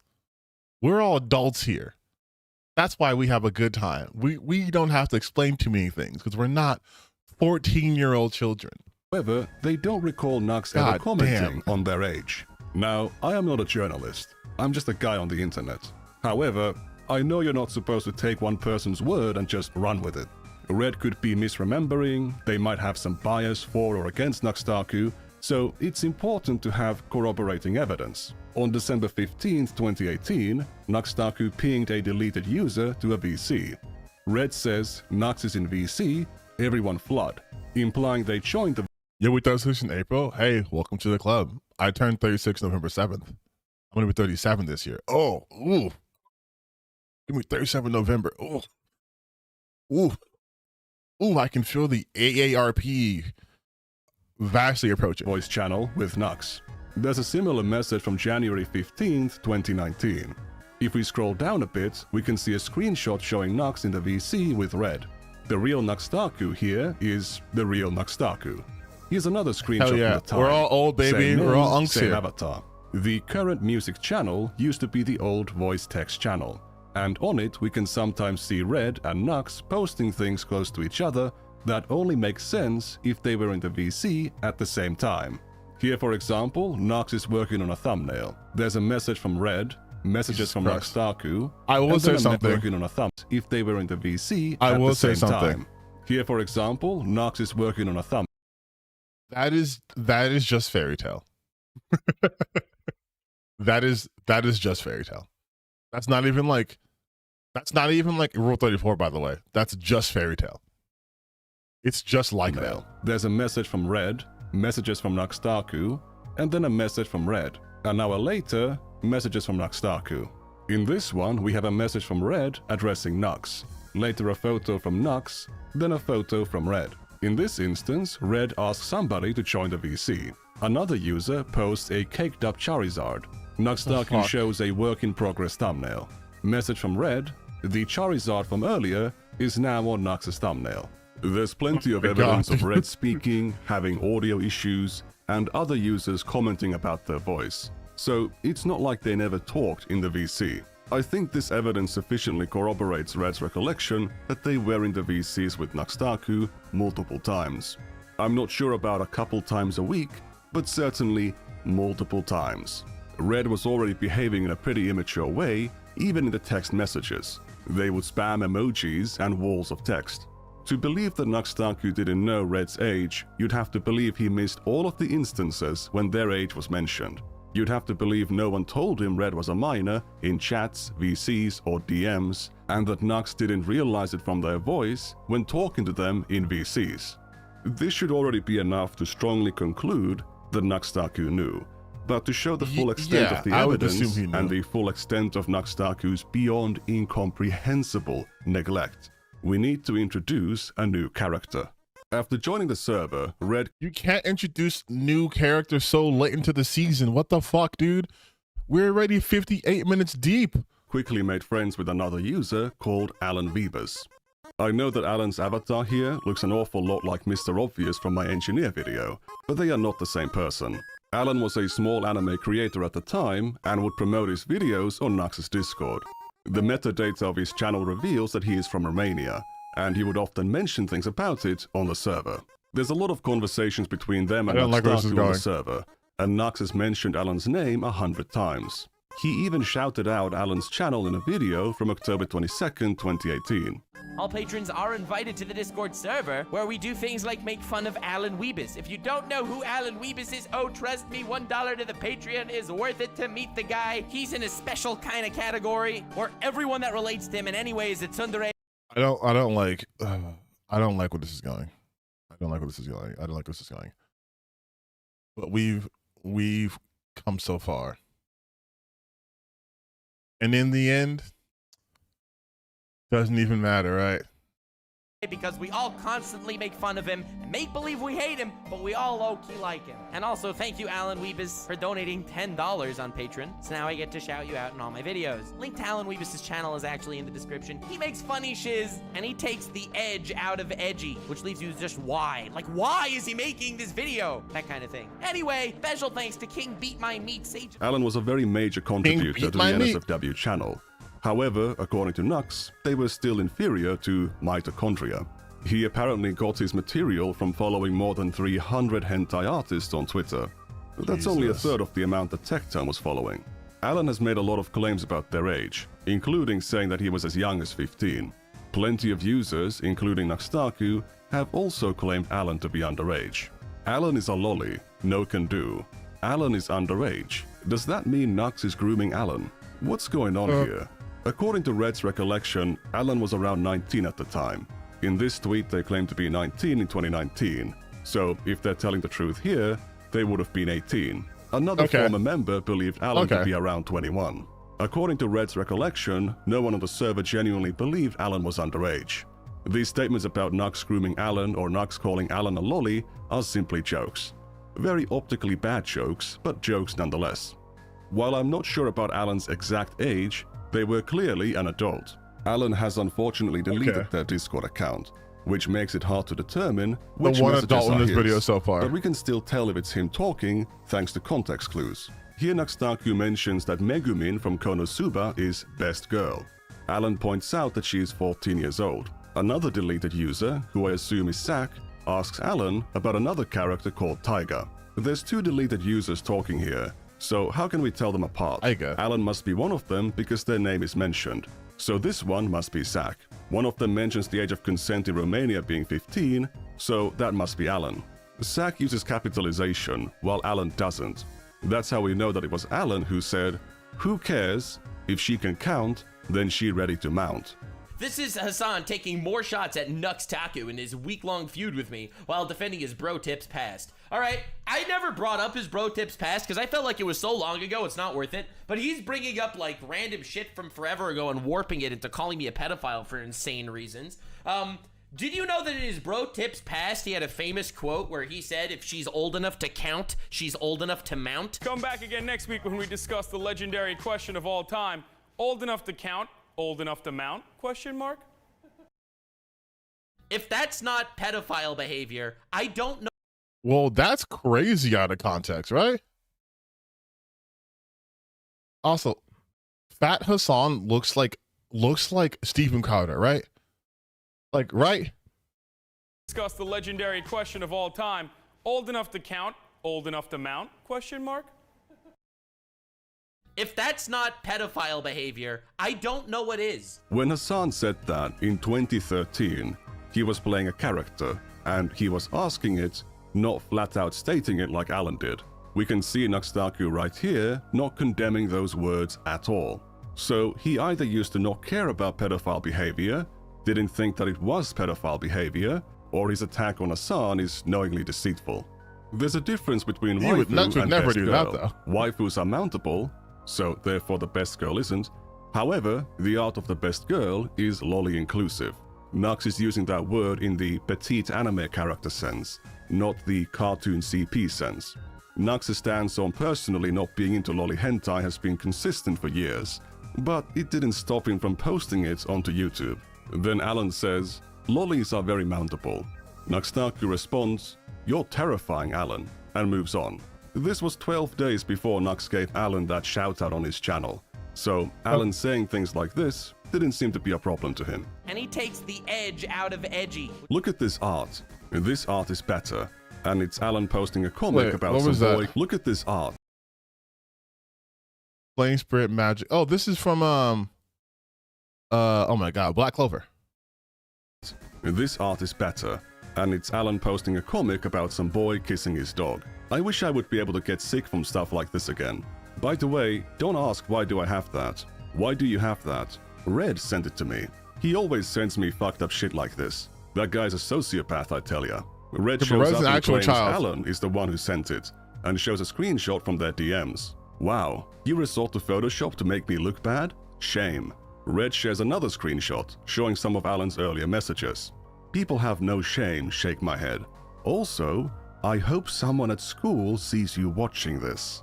Oh, is that Minecraft? God. Yes, I'm 15. Deal with it. Oof, I feel old. He's literally the youngest guy here. I am the youngest? Oh, he is. Makes sense. Yep, Red is 15-year-olds personified. Ha, I'm still underage. So, cause you're talking to me, you are all technically pedophiles. Not me. Yup, remember, the age of consent in Romania is 15, so I can smack your ass all I want. It's only been 26 minutes since the last time Alan brought up the Romanian age of consent. Alan would make similarly inappropriate comments about Red on the 16th of December. But let's return to October 8th.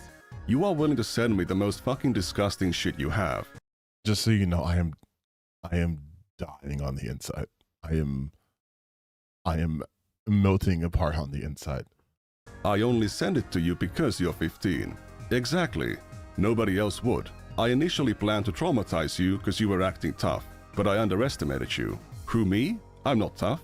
I guess edgy instead of tough. I am edgy. Not that tough though. Yeah, I got that. I need to train you to become tough. This.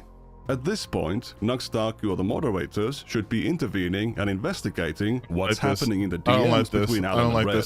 However, there wouldn't be any moderators or rules on the server until 2020. In late 2019, the server was raided by gore spammers multiple times, and Nuxtaku did nothing about it. What finally made him appoint moderators is when his patrons pulled their pledges. This is one of his own newly appointed moderators saying it at the time. According to Red, on the first day they joined the server, Alan spammed their DMs with a bunch of gore and NSFW content. There are multiple instances of Red or Alan publicly mentioning Alan sending gore to Red.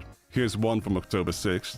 On October 14th, Alan mentioned showing his personal collection to Red. On January 1st, 2019, Alan actually posted a gore image into the voice chat channel and pinged Red. In February 2019, Red reacted to a meme by saying, "I can take pictures of men's penises being cut in half, but this is too much even for me." Okay, I understand. Listen, I also have gone up on the internet. I understand that, right? But like, I never understood. We're gonna get a palate cleanser after this, but I never understood the appeal of just let's post gore, let's show people getting their, I guess, penises cut in half, let's show people getting decapitated. And like, it's just to shock you. So you go on the internet and you go on these forums and you're just like, I want to see the worst of humanity every single day. I don't want to make jokes that are like funny. I want to make jokes about people getting decapitated. And then I want you to send me pictures of like children getting decapitated, because I think that's great and funny. And it's like, this is what you do on the internet. Like you come on here and you're like, boy, I have the information of all of humanity at my fingertips. Google, show me top 10 most desecrated corpses. Like, what the fuck? Like, what? Like, again, I was on Newgrounds and shit, but I wasn't going to like the deep web and like trying to find shit like, oh yeah, this is the snuff film. Like, that's so fucking weird to do. Like, this is just your Discord. Oh, they're just being edgy. It's like, this is not, like, how is this entertaining? It was a GIF and just a tip. Yeah, for dramatic effect, Alan, shake my head. The message below contains nudity, and if we go one message further, we can see a message from Nuxtaku. Alan having a fascination with gore seemed to be pretty well known on the server. One regular user, of course, Nuxtaku responded to Nick Andros' video, and I'm sure he's going to deny all the claims and say he's taken out of context, right? User made this meme about the various quirks of the other regular members. Alan's comedic summary was, posting extreme mutilation pics.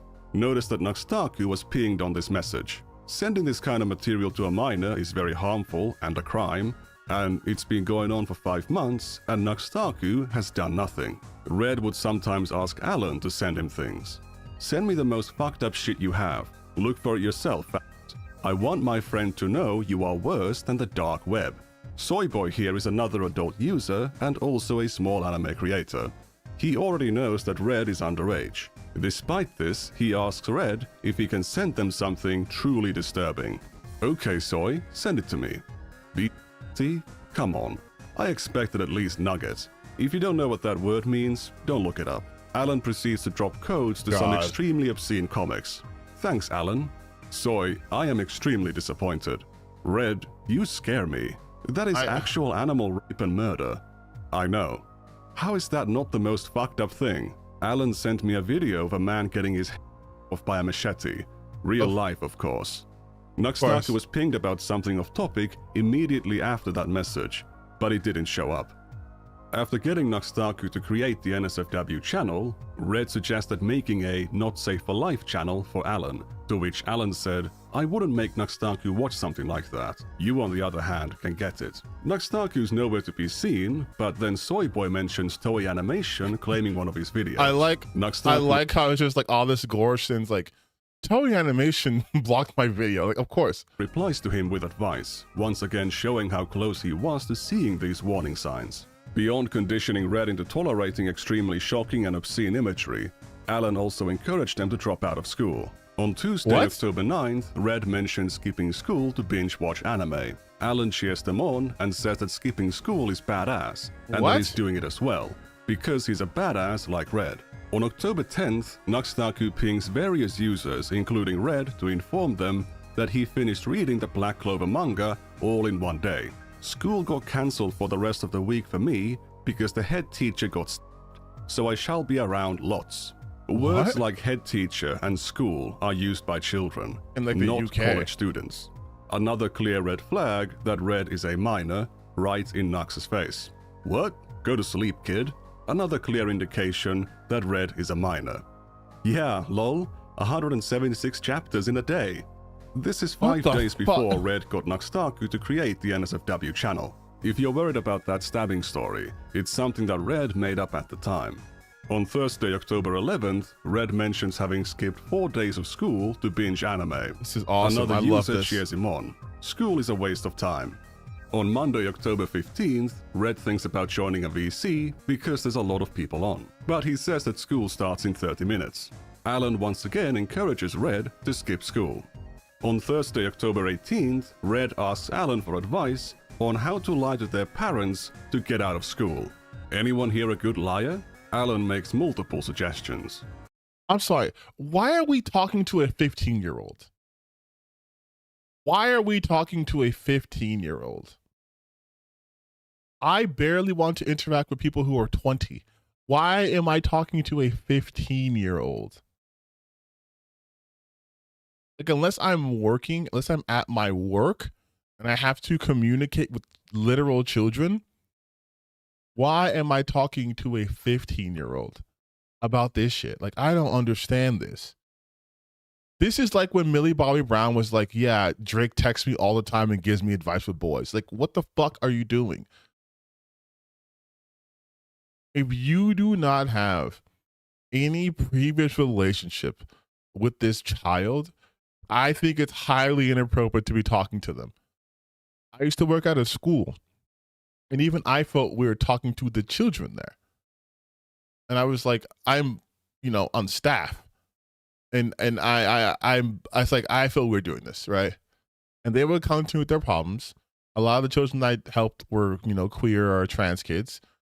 But like they would come to me for like support and advice, like how to like get through the day and all that stuff too when they're having like the bad thoughts, right? But like that was in a school setting. I wasn't inviting them to a private chat and be like, hey, let's talk. Like, that's fuck me, dude. Like, I don't understand this at all, man. On October 30th, Red pinged Alan because he wants to speak to someone that he trusts. Red mentions having the problem of no longer going to school. Alan asks if they quit like a badass mad lad, once again encouraging Red to drop out of school. On December 9th, Violet asks, are you guys students or out of school? Alan says he and Red dropped out. Red says that Alan inspired him. On January 4th, 2019, Red once again says he quit school. He doesn't care about it anymore. On April 10th, 2019, Red described themselves as a 15-year-old dropout. Alan shows up and says, agreed, and that's coming from an older dropout. So how did Red manage to drop out of school? Let's go to February 2019. Red is talking to Bex, who seems to be having some form of breakdown caused by opiate withdrawals. Many of Beck's messages actually mention them being addicted to drugs, spending all their money on drugs, and having various mental illnesses. Please keep that in mind when passing judgment about what I'm going to show next. I might be overly cautious here because YouTube does not like when certain things are discussed, such as SH. And in this exchange, knowing they're in the presence of a minor, Bex explains how it works and basically makes it sound really cool. Red mentions having used SH to manipulate their parents into letting them quit school. Really? That's impressive. Red expressed that they felt like a terrible person for doing it, how it felt, and they mention only doing it twice, to which Bex says, psh, imagine only doing it twice. I decided to stop before I couldn't. Real sad boys have on their thighs. Red then reveals that they built their upper arm a lot of times. Bex comments, oh shit, okay. Nice. Again, this was a very irresponsible way to talk about these things with a minor. I don't have any experience or knowledge of how SH works, but Red claims that this needle stuff apparently happened way before they joined the server, but they claim that it was not enough to cause the effect, which makes SH addictive. Based on their comments from back then, there was clearly a unique sensation there, but again, I don't know for sure. Red claimed that the first time they did it for real was on October 31st, 2018. They had a fight with their family, which led to them dropping out. On the day before, Red asked Alan for advice on how to get over their fear of the pain of SH. I'm not sure if Alan is jokingly suggesting that Red should try flipping, as in juggling knives, or if he should try using a folding knife, and he used the word flipping by mistake. Red seemed to interpret it as a suggestion for a type of knife, and asks if he could use a kitchen knife. If you cut yourself, you'll realize the pain is pretty whatever. Okay, thanks. You're welcome. If we scroll down a bit, we can see the exchange where Red asked Alan to talk about the problem of no longer going to school. They hadn't actually dropped out yet, that would happen soon after the 31st, when the SH first occurred. Red would eventually develop an addiction to it. In February 2019, we can see Red mention that he talks to the least people in real life on the server. I have talked to 3 different people in real life in the last month. Are we almost done? Yes, we have 7 more minutes. This is Jesus Christ, dude. Like, I normally don't go speechless, obviously, because I do this a lot. But Jesus Christ, man. Holy shit, dude. So you're just giving 15-year-olds advice how to self-harm. Like, there is no misconstruing this. Oh my God. 5 months after joining the server, they've dropped out of school, they are self-harming, and they've become socially isolated. Despite Alan constantly behaving in an inappropriate, abusive, and downright criminal manner towards Red, Red perceived him as trustworthy. Red saw Alan as a good friend, bestest friend, and the reason why they haven't committed. We have already established that the odds that Nuxtaku didn't know that Red was a minor are super low. The further we looked, the more examples we saw of messages that must have been in Nuxtaku's line of sight that would indicate to any reasonable person that Red is a minor, or that Alan is sending some weird stuff to him. Nuxtaku was also familiar with Alan. They talked a lot, he's mentioned him lots of times, they hung out in VCs, and he gave Alan a shout out on his channel. But did Nuxtaku know about the other part of Alan's reputation? Check this out. On January 16th of 2019, Alan posted a bait and switch video into the general chat channel. The thumbnail shows a naked woman, but when the video is played, it switches to a video containing stuff like this. Despite the warnings given by other members to not look at it, Red can be seen giving their reaction to the video. You can take that as a corroboration for my testimony of what the video is. Violet said that Alan should be banned. Nuxtaku was then pinged because Alan did something bad. Nux shows up and says, "Wow, didn't see that one coming," and he then leaves. He took no action. He didn't delete the video or punish Alan or anything. Again, that was January of 2019. We're almost done. We're almost done. We're almost done. Alan on the Rant Cafe podcast in July and August. And next, we also, believe it or not, have Alan. Oh my God, I cannot believe I'm happy to hear Nuxtaku's voice. Oh my fucking God. I cannot believe I am actually happy to be hearing his voice right now. Weebus himself. Hi there. Sorry, I'm the replacement for Animac Forever. He's dead now. I killed him. So you're gonna have to get accustomed to my presence from now on.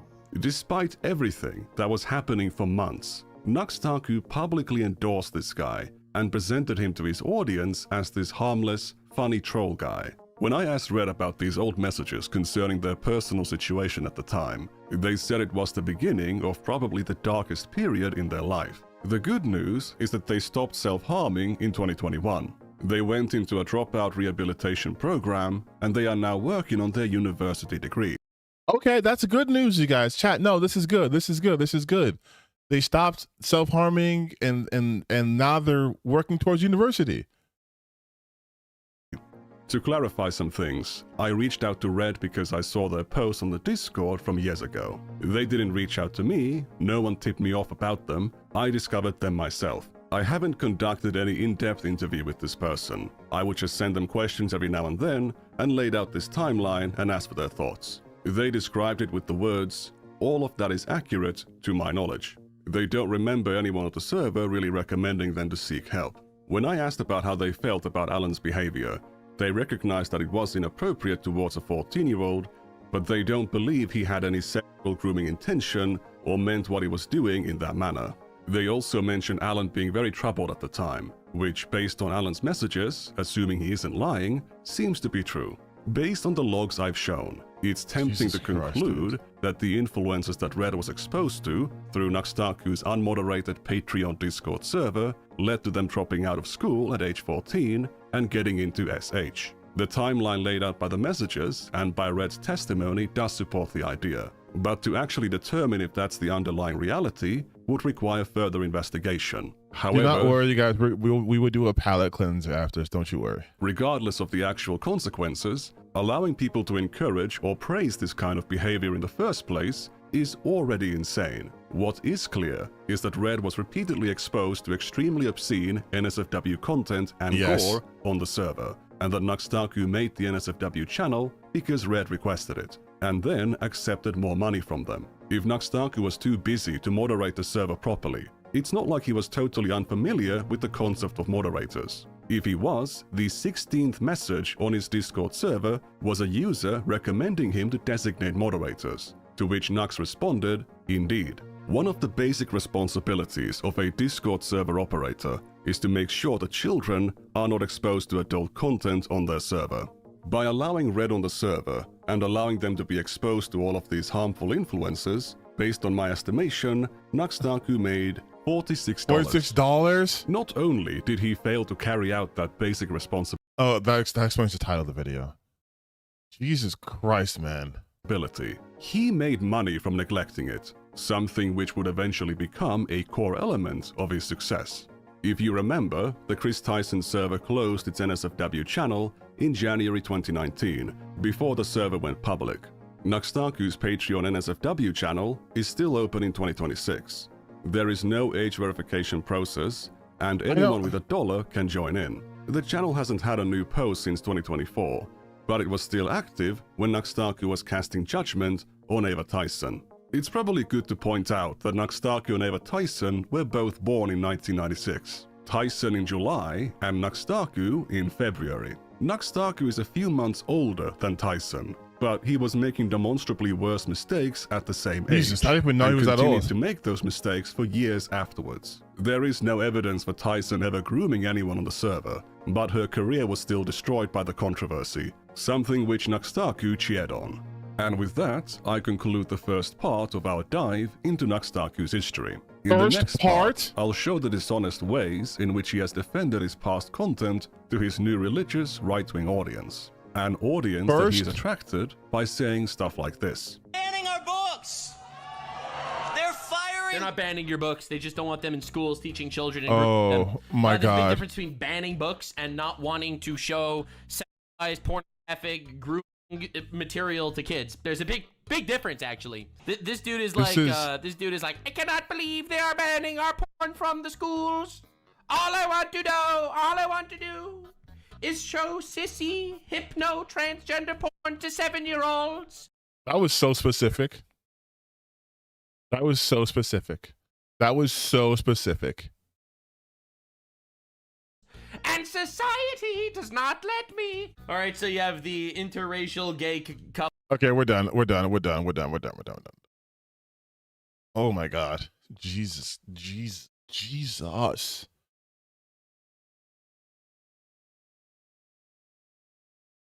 You know what's crazy? This video only has 91,000 views.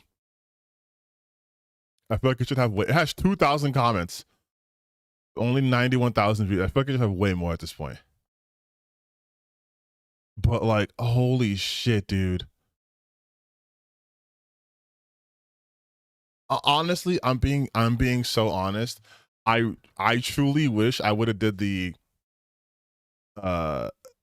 what's his face after. I wish I would have done this first and then went to TV reviews, because that would have been way more lighthearted. But like, oh my God, man. And the thing too is like, then you have people like Tectone going, that's the GOAT. That's my GOAT. People are trying to defame him. People are trying to defame him. And I'm just like, what are you talking about?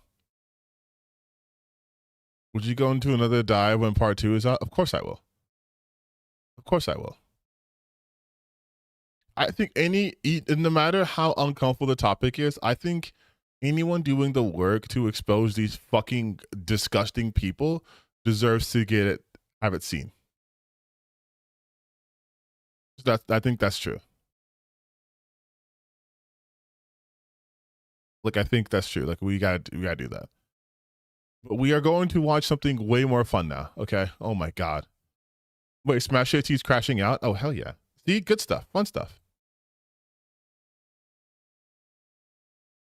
Let's watch someone crash out. That's fun. That's fun and nice and easy. I'm also glad it's over. Oh no, let's do this one. This one does. Like this one better. Okay, what do we get? What do you got? 100-year-old jihad. God, I've said it once. I'll say it every time. They're on year 60. We're on year 20. The Muslim invasion is using the Delta to undermine Western culture. That's the USA for anyone not paying attention to the world. What? Blows my mind that even people in my own life are getting mad at me for saying it, calling me bigoted and racist and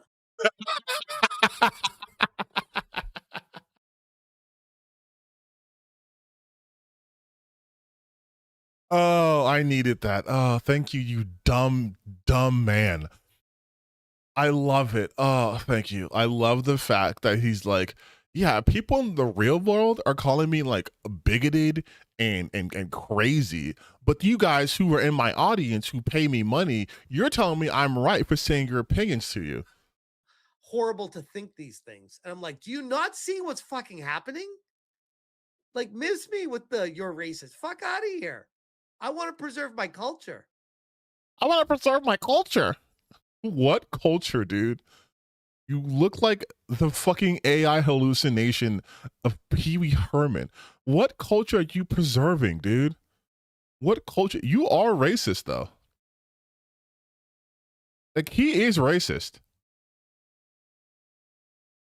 Like, provably racist. I proved that multiple times. That guy's racist.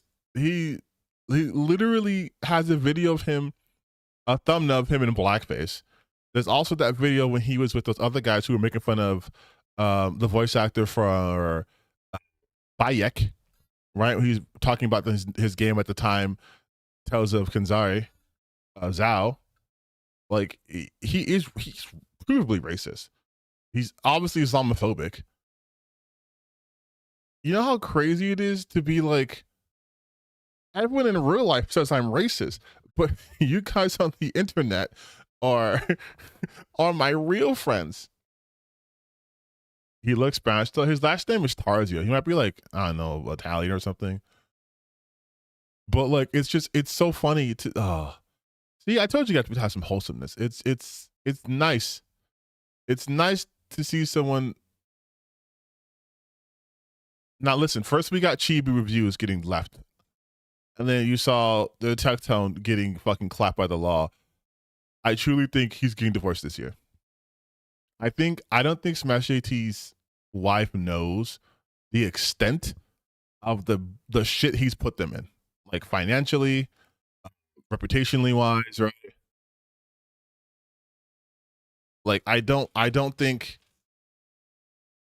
she knows like the full breadth of what he's doing. I think when she does find out, like, hey, why did you keep talking to this lawyer? Hey, you said this lawsuit would go away. Hey, you said this wasn't the real fucking issue. And yet I'm continuously seeing you talking to a lawyer. Why is there a GoFundMe? Like I think I think he's probably gonna have an Andy Pan situation.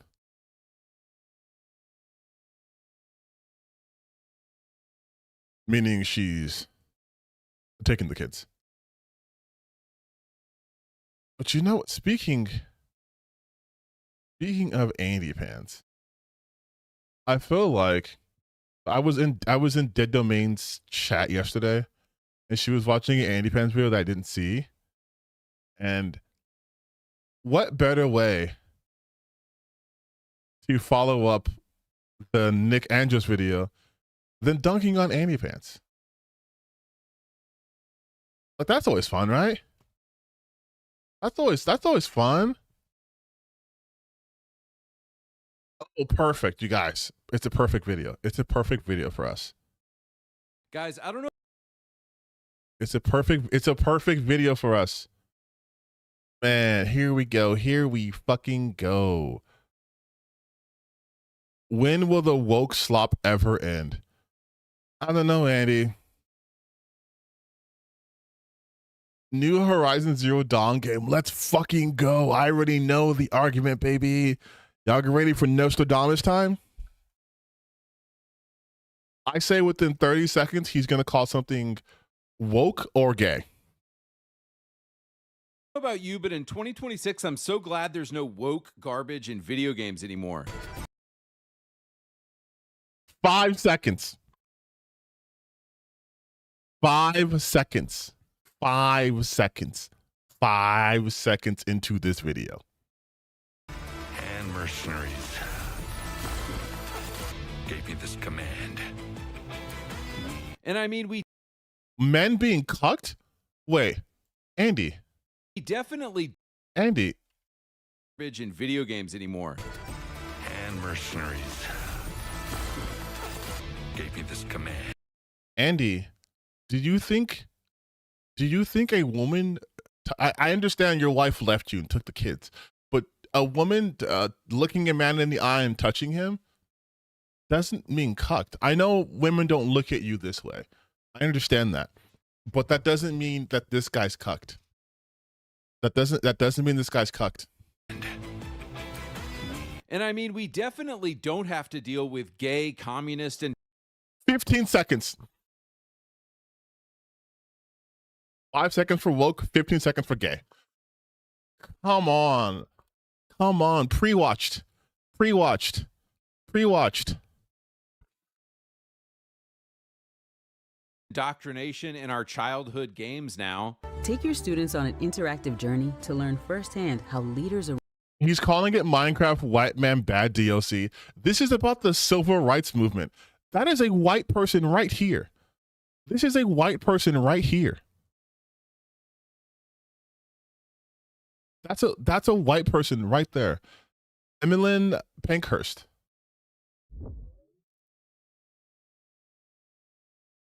A British political activist.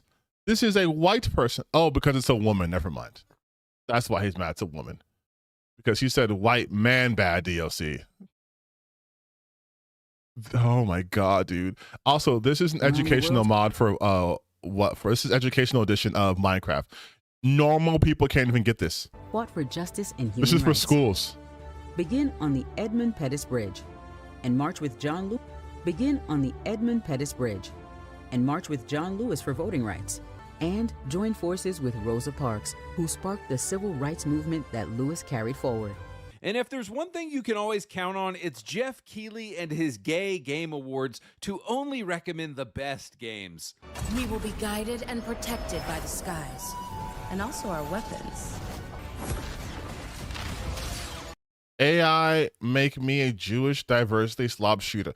Oh, Andy. Oh, the Steam froze. Fucking hell, dude. Are you kidding me?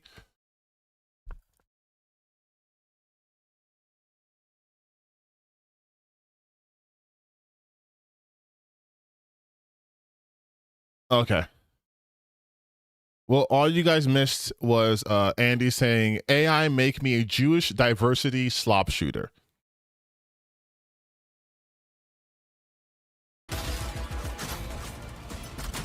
To those of you who actually thought a few companies going bankrupt would fix video games, all I have to say is, guys, I don't think we've fully grasped how mentally ill the people who work at these video game studios are. They would literally rather die than make the games we want them to make. These are the people running over federal agents and wow. Andy, you hit new low. New low, Andy. Very new low for you. A very new low.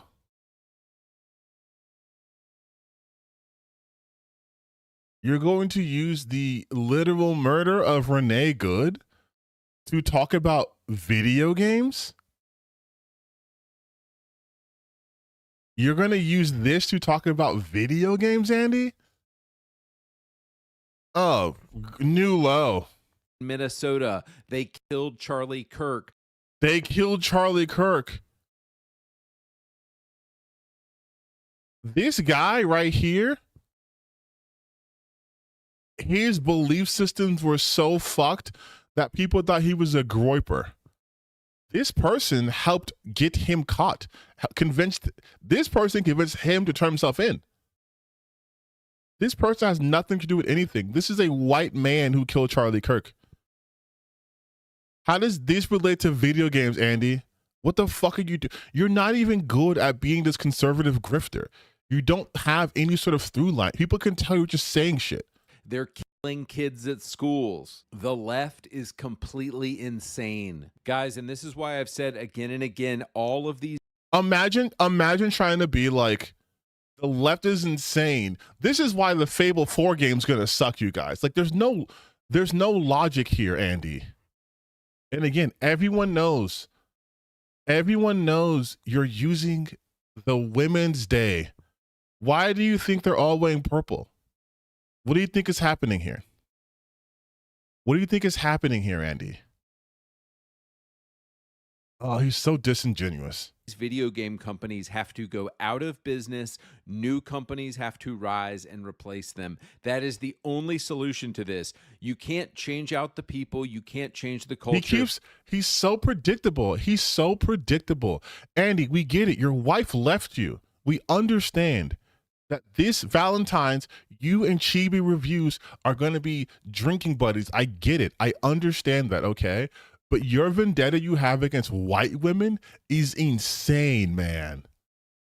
It's insane. Anyone with the working brain cells can understand that you are taking photos from obvious women's days or women's celebration holidays in the industry and trying to make it like these are the people making the games. We know that's not true. We know that's not true. Because if there was a company that solely had women working out there in the gaming industry, everybody would know about them. Because they would most likely be touted as the female-only design company or dev company. Like, we know you're just lying. They all have to be fired. We just have to start over. So in this video, we're going to do a deep dive on all of the woke games that I just showed you. And at the end, I'm going to suggest 3 much better based games from 20 years ago you can play. But first... From 20 years ago. Oh, yeah. But first, here's a non-woke game. I'm a mobile game guy, but it seems like a no-brainer to me to try to make a little bit of money for free while you're doing it. Today's... Okay. So he's just... Okay. All right. Well, we don't support Andy Pants. Cinematic trailer, and that's the Women's Day. That the woke garbage would go away. But as I said earlier, guys, these are the people in the Minneapolis protests right now attacking cops and throwing Molotovs at cops. First off, if they were the ones attacking ICE, that'd make everyone buy the game 100 times more because ICE is exceedingly unpopular. Secondly, it's so obvious that you just hate women. Like, he just hates women. He can't even keep this within the realm of the context he made this video in. These are the people who are fighting in Minneapolis. These people aren't even in Minneapolis. These are the people in the Minneapolis protests right now attacking cops and throwing Molotovs at cops. These people are absolutely insane. And do you think that you're going to stop them by not buying their games anymore? They're just going to go to another company, start another indie studio. These people can... Again, it's so insane that he doesn't know how anything works. He thinks, first off, it's so easy to start a company that if they were to all get fired from their jobs, they would just start another company. But also, he said earlier in this video, what needs to happen is for these companies to go out of business and for new companies to take over. But if he's saying that that won't stop them, then why would he make that point earlier in this video? He says that 3 minutes into this video, and then he says it, what, right here? A minute in. You can't change out the people. You can't change the culture. They all have to be fired. We just have to start over. So in this video... They all have to be fired. We have to start over. But then he also says this. At cops, these people are absolutely insane. And do you think that you're going to stop them by not buying their games anymore? They're just going to go to another company, start another indie studio. These people cannot be stopped. All you can do is take away their jobs, fire them, and close their companies down. That's the only solution. Do you understand how contradictory that is within that one statement? You have to fire them and get new people to start a company. But also, if you fire them, they'll just start another company. So the solution is to not play their games and fire them? Like, what the fuck are you talking about? Like, just listen to this point, just right here. Other indie studio are absolutely insane. And do you think that you're going to stop them by not buying? Do you think you're going to stop them by not buying their games anymore? They're just going to go to another company. They're just going to go to another company. Start another indie studio. These people cannot be stopped. These people cannot be stopped. So what's the solution, Andy? All you can do is take away their jobs, fire them, and close their companies down. That's the what you just said wouldn't work. Like, he does my job for me. He just said that would not work. He stated that twice. In 3 minutes and 29 seconds, he said that twice. That doing the thing that he says to do would not resolve in the outcome that he wants, because they would just make another company. When I tell you guys that these people just want to make you mad and offer you nothing, in my Q&A video when there's someone's talking about what I define as a grifter, this is it. I literally said it's someone who is trying to sell you a fake solution to a problem that doesn't exist. Their solution to the problem is the problem they have a solution to. It's an Ouroboros. The only solution. And so what we're talking about here is this new game, Horizon Hunters Gathering. It's a new mobile slop, Fortnite slop game developed exclusively. Also, he says mobile slop. Was he not just pitching a mobile game right here? But now it's mobile slop? Oh my God, dude. Oh, Andy. I mean, why do people sponsor you? You can do is take away. And so what we're talking about here is this Look, new why game, would they sponsor Horizon him? Hunters Gathering. It's a new mobile slop, Fortnite slop game developed exclusively for the PS5. And guys, just to remind you again, Xbox is gay. I know it's not mobile, but he's saying it's mobile slop, but he just been an ad for a mobile game. Also, I think Andy's drunk. But PlayStation is gayer. It is the gay station. And they are... Oh, do you hear that? But PlayStation is gayer. It is the gay... And you again, has audio? Xbox is gay, but PlayStation is gayer. It is the gay... Also, this segue is so funny because he goes like this. Developed exclusive. Like, he sounds like he's drinking. I think Andy's drunk. For the PS5. And guys, just to remind you again, Xbox is gay, but PlayStation is gayer. It is the gay station. And they are Andy, all in on the LGBTQ slop. PlayStation loves the trans LGBTQ modern agenda garbage. And just looking at this game, I mean, it looks like Fortnite. The gameplay looks really, really uninteresting. And so let's get into it. But this is the team right here making the game. So this should tell you absolutely everything. Andy, you've already shown us the team. You have already done this. You did this a minute ago in your video. Everything you need to know about this. So if you watch the little trailer for the game, I thought it was interesting that the creative director here said, yes, we still love making single player games, but we had this long-standing dream to try to do something different. Yeah, bullshit, bud. I'm sure it had nothing to do with Sony telling you, hey, multiplayer games make a lot of money. We really need you to make a multiplayer game. So yeah, I just don't really like what dishonest liars these companies. Okay, here's the thing I love that these people do. They do fan fiction, right? Let's say Sony was like, hey, we want a Horizon MMO game or Horizon live service game. Fine, let's say that point's true. That doesn't mean that they themselves also want to make this game, and B, that they still want to make single player games. Like, these aren't mutually exclusive. These aren't mutually exclusive like ideas. And then he gets mad at his own headcanon and says, I'm sick of this disingenuous bullshit. You have no evidence of what you are saying yourself. You are disingenuous here. They're like, oh yeah, we just really wanted to make a multiplayer game. This was organic. We've always dreamed about it. Really, dude? You've always dreamed about making this game that looks like it was made by AI? It looks like you said, oh, Fortnite, but in the Horizon, the Horizon Zero Dawn universe.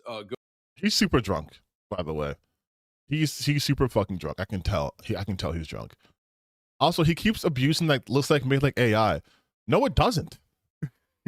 This doesn't look like AI at all. Go ahead and make it, bro. It looks like an AI game. It looks terrible.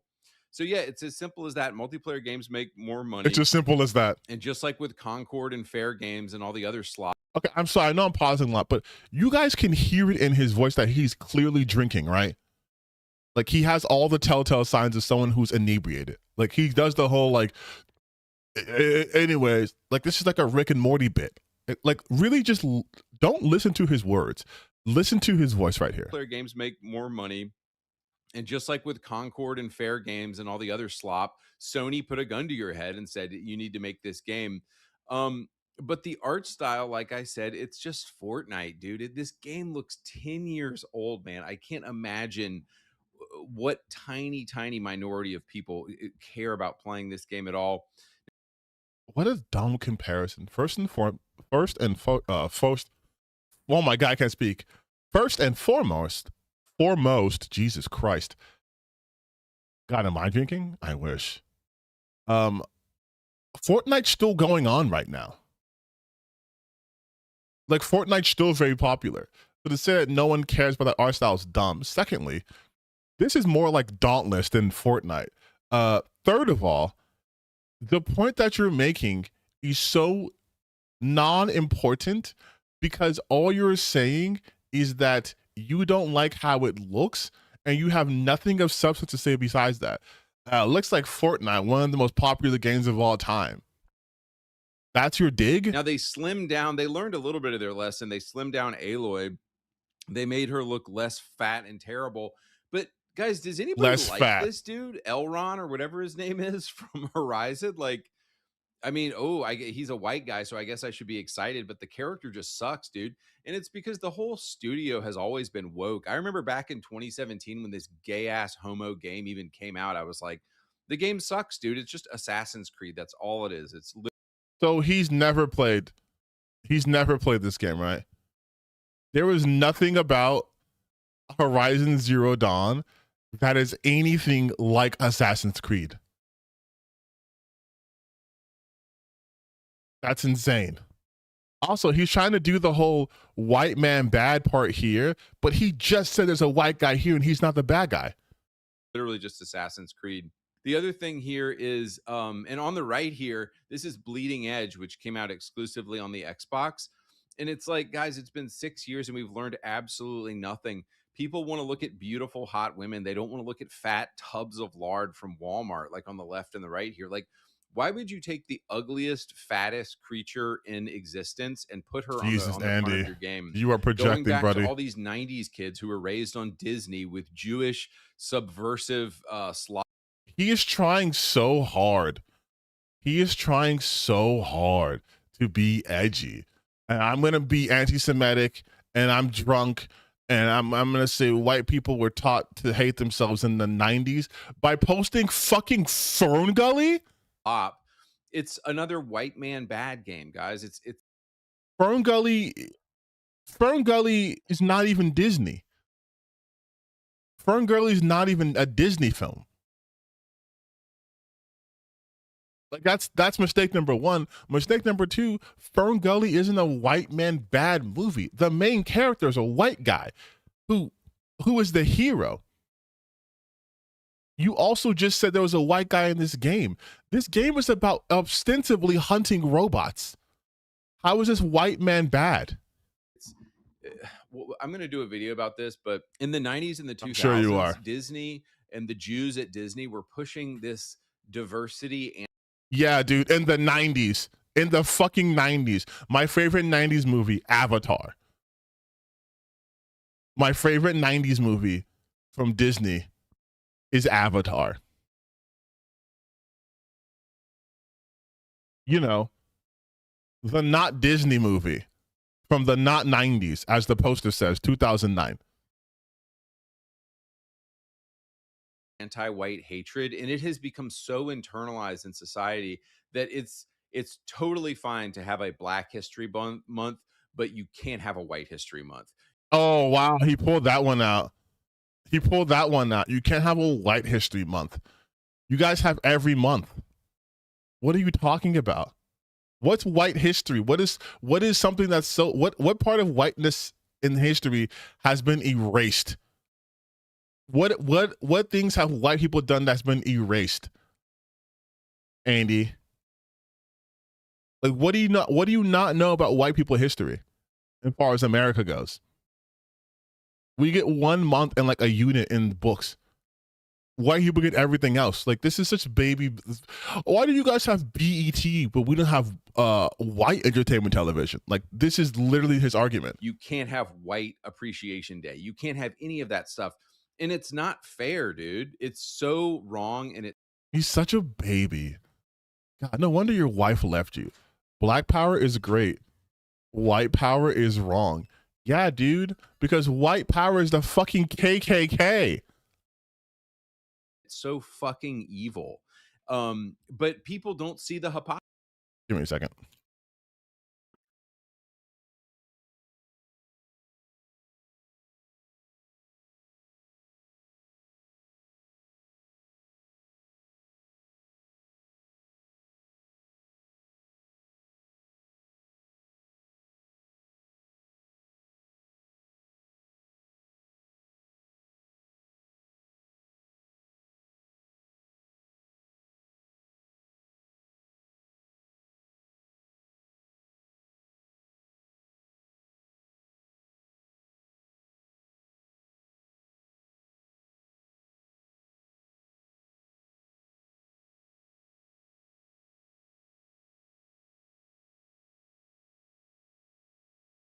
Did I hear that Smash JT is apparently cooked? Yeah, I heard that.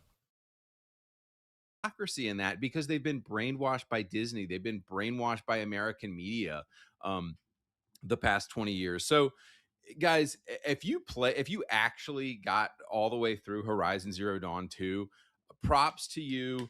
Props for all the tribal Native American pagan shit-eating garbage that was in that game. Jesus Christ. So now you're just finding random ethnic groups to go after? My God, this is getting desperate, dude. But like, this was on the left here. This was Sony. This was like a desktop background they made. Bro, all you had to do was make Aloy look like this, bro. That's all you had to do, Sony. But you went this route, and yeah, obviously Sony. The PlayStation's not going out of business. Oh, that's right, Sony. All you had to do was make Aloy look like that, and you would have had a successful franchise. You would have had a successful franchise. You would have had a successful franchise, Sony. If you could make Aloy look like that, you could have sold over 40 million total units for your franchise. Aw, man, if only you listened to Andy Pants, the guy who put CSAM with his daughter in his video game and lost custody. If only you would listen to that guy, your game would have sold more. It would have been a success. Aw, man. Aw, man. Xbox is going to go out of business, but it's just like, bro, nobody's going to buy this game.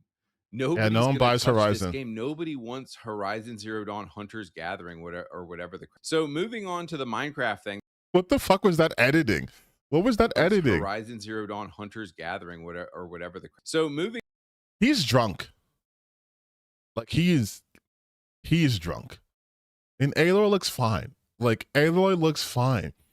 If you guys have saw my video when I was talking about how white supremacy is ruining discourse, one thing I touched on was the yellow fever, the Orientalism or exoticism aspect of it, where they always want every character to look as close to Asian as possible because they view Asian women as a whole as submissive so they can be controlled.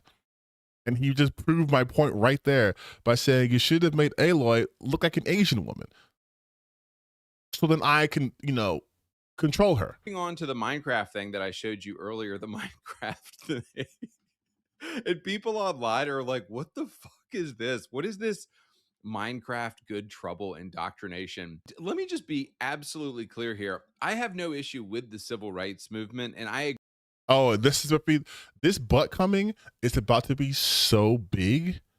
It's about to be so big that it's going to put every BBL to shame, okay? This is how big this butt's about to be. agree black people needed equal rights and equal treatment.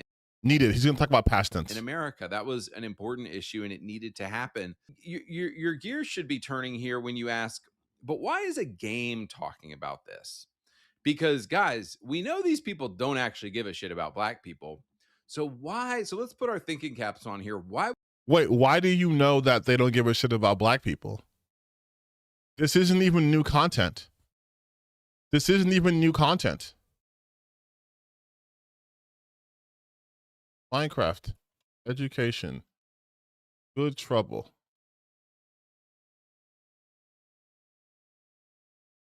This wasn't even from this year.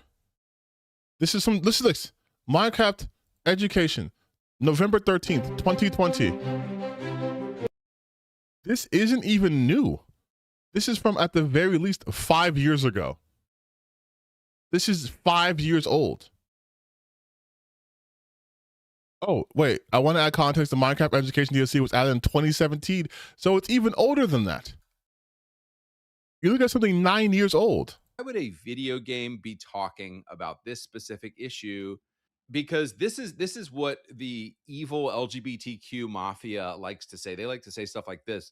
Yes, because famously, there are no black people who are LGBTQ.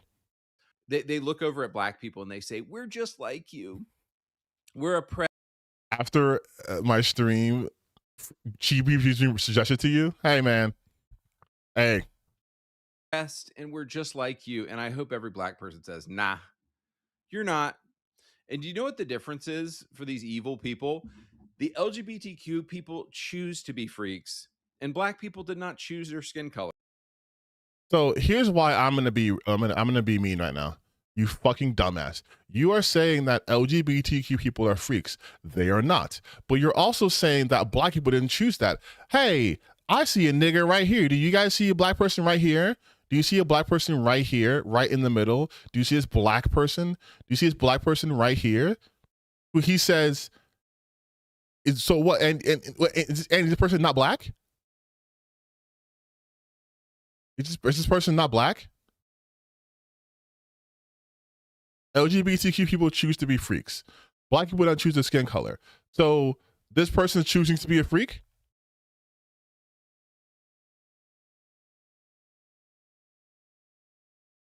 And oh my God, you guys, how dare they read to children?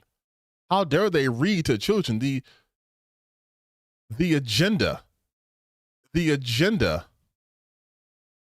of drag queens to make children literate, it cannot continue. You did not choose the skin color that was given to you by God. It's not your choice, and therefore you deserve equal rights and equal protection under the law. But something that you chose, like you chose to diddle kids, you chose to chop your own dick off, you chose to be a weirdo, and you shouldn't have equal protection under the law for something that. Again, because I know my audience isn't stupid, but this might get outside my audience. The assumption, which is hilarious considering the fact that we just watched the video about Nux Taku, but the assumption that trans people are pedophiles is so insane when you look at the numbers. If you look at the fucking scoreboard, look at that Epstein files, for example. There was not a single trans person who was committing any sort of illicit acts. There were trans people who were being assaulted in the files. Trans people experienced sexual assault at a much, much higher rate. Trans women experience sexual assault at a much, much, much higher rate than literally anyone else. Doubly so if they're a person of color. So for you to sit here and to go, You didn't choose to be a pedophile. You didn't choose laws, and you don't deserve to have equal rights. Andy, I mean this with the most sincerest part of my soul. Go fuck yourself, you piece of unmitigated shit. You chose because nobody cares. Like, look, I don't care what these people do in their free time. I literally don't care, but don't involve the government. Don't make us recognize it because we're Christians and we think it's disgusting. But guys, just to ladder Jesus up here Christ. to Microsoft, let's also start asking, He's gonna be, and here we reach the full-on anti-Semitic portion of the video, correct? why would Microsoft, a $1 trillion company be pushing this slop? And this is where we're getting to, because like I said, gay people and trans people and all the weirdos, they want to be viewed the way black people were in the 60s. They want to say, we're oppressed, we're a minority, we need equal protection under the law for our degeneracy. But really what it's about, and a lot of people have rightly asked, hey, why don't you guys go to nursing homes and read stories? Because people in nursing homes know how to read, you fucking moron. No, dude. They want to molest kids. Yeah, and I dare one of you guys to come near my kids. But yeah, guys. Bitch, you can't come near one of your kids. This is what it's really about. We need the right to molest kids. This is what they're petitioning for. You know who's petitioning to lower the age of consent? Republicans.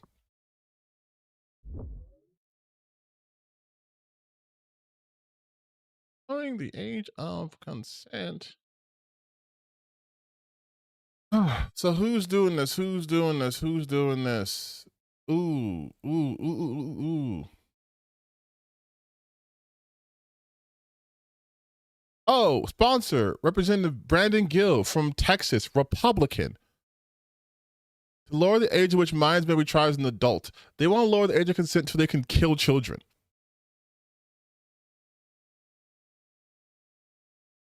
And let's see who's against what was it? Republicans stop bill against abolishing child marriage, I believe it was called, right? There we go. GOP lawmakers from the U.S. have opposed raising the marriage age, which some arguing child marriage bans would encourage abortion. Holly Thomas Rader was a sophomore when she dropped out of high school and married her 21-year-old boyfriend. When you're a sophomore in high school, you are at most 16 years old. Uh-oh. Uh-oh.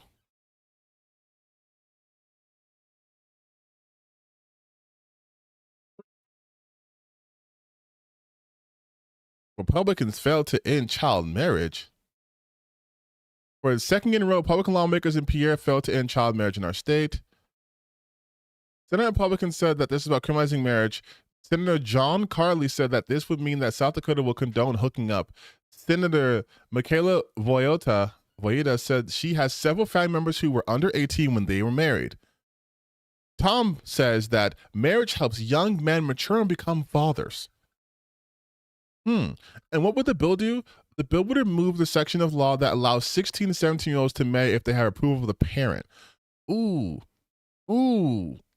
This is a bill to protect children, especially girls who are victimized through trafficking. I don't see any trans. I don't see any trans people.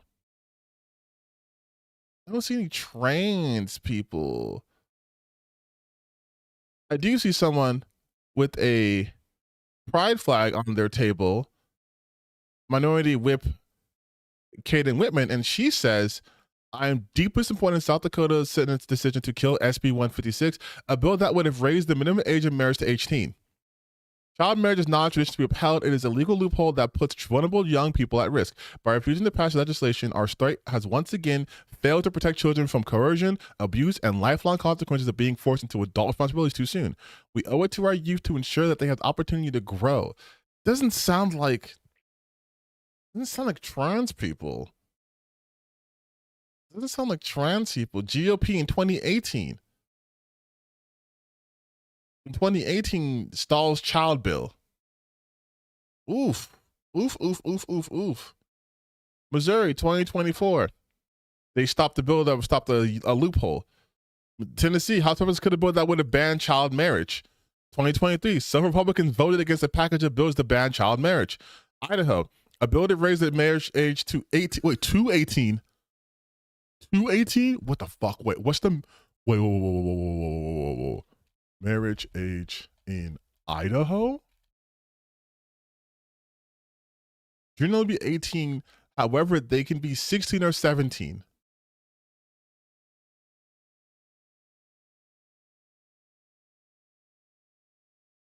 Man, but yeah, Andy, it's definitely trans people and queer people who want to lower the age of consent to recognition of pedos and sexual orientation. That's them. Even though the pedophiles are in the government right now. Or this is what they're going for. They want to lower the age of consent because they're pedophiles. And to zoom out even more, bro, it's because of Bill Gates. He's a known pedophile. He's a known globalist. All this stuff came out about him at the Epstein Island. It's because they're all. How do you mention Epstein Island and Bill Gates, which fuck Bill Gates, but then you go, but this is because gay people want to lower the age of consent. Pedophiles, Microsoft, the gay agenda. They're all pedophiles. They're all sacrificing children to their god, Satan. Satan is their god. They're on Epstein's Island. This is delusion. An entire evil this is delusion network of cannibalism, child sacrifice, and child pedophilia, bro. It gets so dark. Child pedophilia, not to be confused with adult pedophilia. Fucking idiot. Read the Epstein files. This was another random thing that just came up recently. Anderson Cooper on the news show. I don't know how this got into my feed, but here's him in probably the 60s or the 70s with his mother, and they have a painting, a satanic painting of Jesus being sacrificed and a child being sacrificed. Bro, these people are evil. Yeah, dude. Oh my God. A picture of Jesus being sacrificed. That's something Christians would never right here. Ever, right? Christians would never have pictures of Jesus being sacrificed or anything. They wouldn't build a whole religion around this particular moment, would they have? Also, let's just see if we can find it.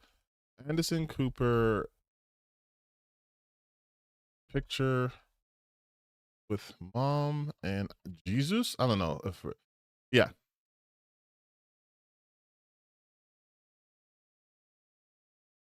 I want to see what the context about this be.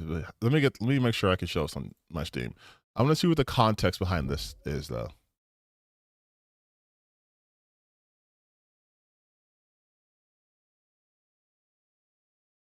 Let me see.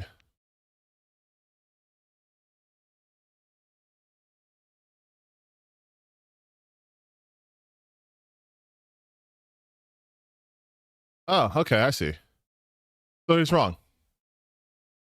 Of course he's fucking wrong. Of course he's fucking wrong. You guys want to know what it's about?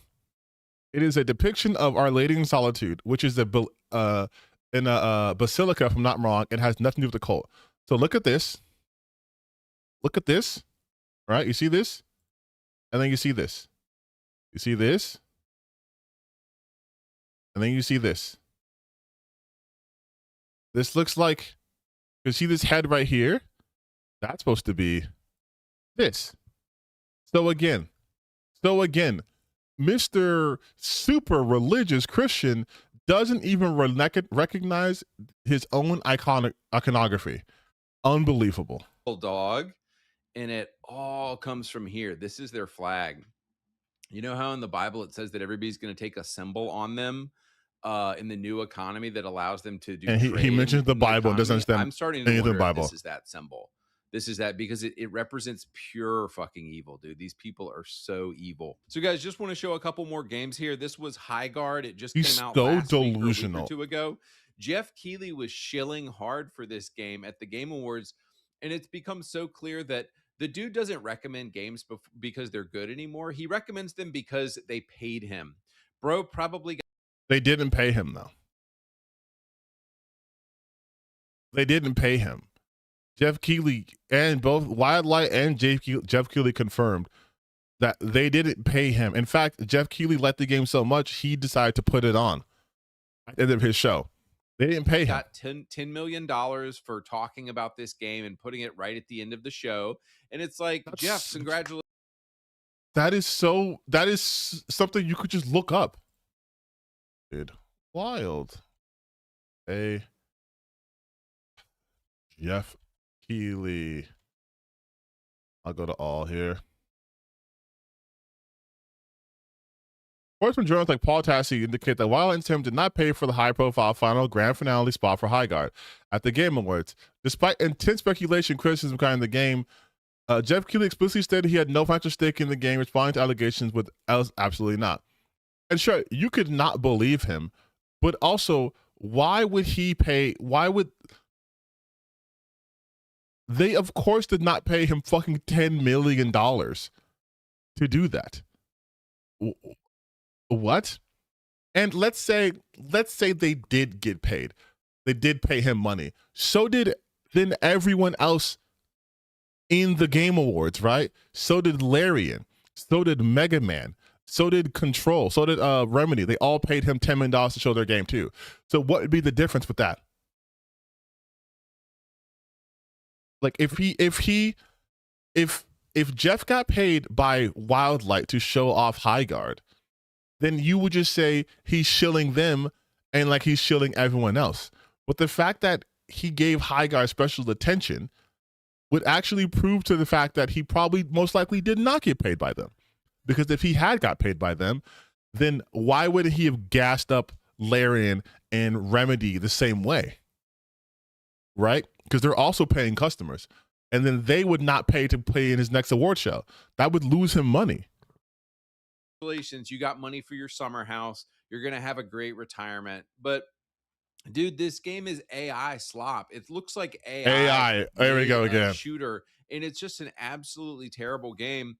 But he's so bad at being descriptive that he's just like, it looks like an AI shooter. You know what that means, right? You know what AI shooter looks like, right? I can't even compare it to a game, but you know what game I'm talking about, right? What's even more interesting about this is that they believe that they are entitled to your money regardless of the quality of their game.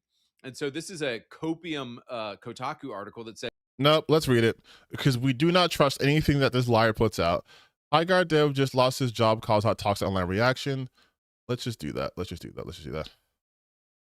Highguard dev toxic reaction. I'm sure there'll be a first one to Kotaku. There you go. A former artist Wildlight says Highguard's team of passionate developers deserve better than this. Josh Sobel, who was formerly a tech artist and rigger on live series Highguard, posted a lengthy eye-opening blog about his time working on a free-to-play FPS that struggled since launching last month on consoles and PC. Sobel also talks about the responses they got after its reveal and harassment he suffered. On February 12th, Sobel, a former Wildlight entertainment developer who worked on Highguard for 2.5 years, shared a post on Twitter containing thoughts he has been wanting to share for a while. In the post titled "Reflecting on my first game," Sobel reveals that the day leading up to Highguard's big reveal at the 2025 Game Awards was amongst the most exciting in his life. The future seemed bright, added the developer. However, shortly after its reveal in December, it became clear that wasn't the case. Then the trailer came out, and it was all downhill from there. The hate started immediately. In addition to dogpiling on the trailer, I personally came under fire due to my naivete on Twitter, which almost all of my now former coworkers had learned to avoid during their previous game launches. After setting my Twitter account to private to protect my sanity, many content creators made videos and posts about me and my cowardice, amassing millions of views and inadvertently sending hundreds of angry gamers into my replies. They laughed at me for being proud of the game, told me to get out the McDonald's applications, and mocked me for listing having autism in my bio, which they seemed to think was evidence the game would be woke trash. All this was very emotionally taxing. Yes, of course that would be. Because like I stated in my own video, when I said that they needed Highguard to fail, there was already a massive hate campaign against this game that is irrefutable. Regardless of the outcome, there were people who automatically hated this game just on the outset of it being the last game at the Game Awards. Within minutes, it was decided that this game was on arrival, and creators now had free rage bait content for a month. Every one of our videos on social media got downvoted to hell. Comment sections were flooded with copy-paste meme phrases such as Concord 2 and Titanfall 3 died for this. At launch, we received over 14,000 review bombs from users with less than an hour of playtime. Many didn't even finish the required tutorial. And again, hold on. Even if Highguard had a rocky launch, our independent, self-published, dev-led studio full of passionate people just trying to make a fun game with zero AI and zero corporate oversight deserve better than this, said Sobel. We deserve the bare minimum for not having our downfall be gleefully manifested. And of course,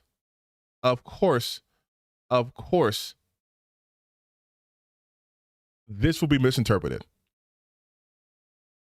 This will be misinterpreted. And you know it's going to be misinterpreted as, but not just Andy, but a lot of people, it's going to be misinterpreted as these devs wanted your money and gave you a shitty product. They couldn't handle it. They thought people actually wanted this. Oh my God, this is so bad. And then people like me who go, it's fucking insane for you to have such a hate boner against the game for the simple crime of being released or teased at the end of an award show.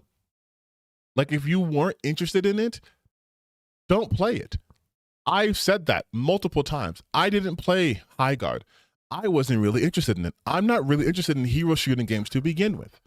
I might try Overwatch again because everyone's playing it again and it looks kind of fun now. But I'm not interested really in those games. So you know what I didn't do? I didn't make countless videos talking about the game's failure or its numbers, anything like that. I didn't even do that about games that I personally don't like. I might talk about a particular game once or twice or use it for an example, but that's it. But these people do this shit for content and they don't give a fuck about the actual ramifications it has. Games are good, games are bad. Game succeeds, games fail. That's always been the case. But going after this guy because he has autism and saying the game was going to be woke because he's autistic, like, you guys are so fucking annoyingly dumb.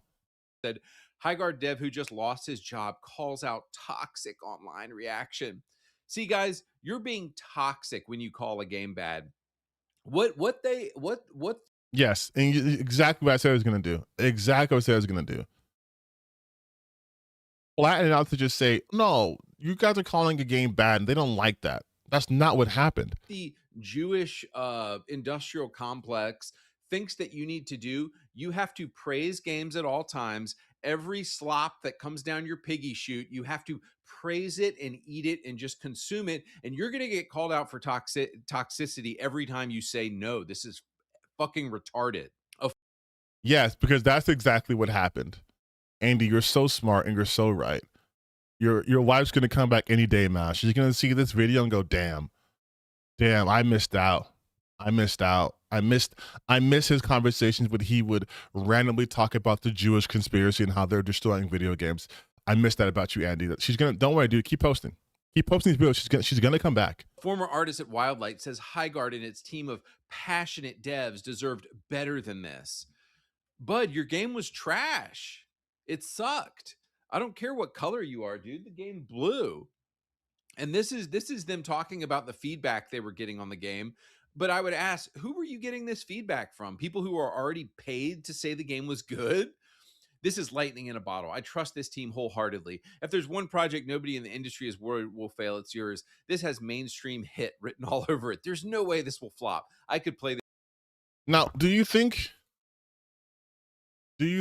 Andy will show you where he got those quotes from?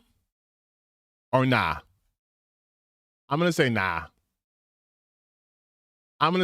He won't show you where he got the quote from. This game all day. They never even had a closed beta. No, you know what they were thinking? They got some investors and they dropped 10 or 20 million dollars for like a spot at the Game Awards, and they thought that would fix all of the obvious problems with their game. But guys, do you see this is entitlement. What the fuck does this mean? The old video game industry is dying and they hate it.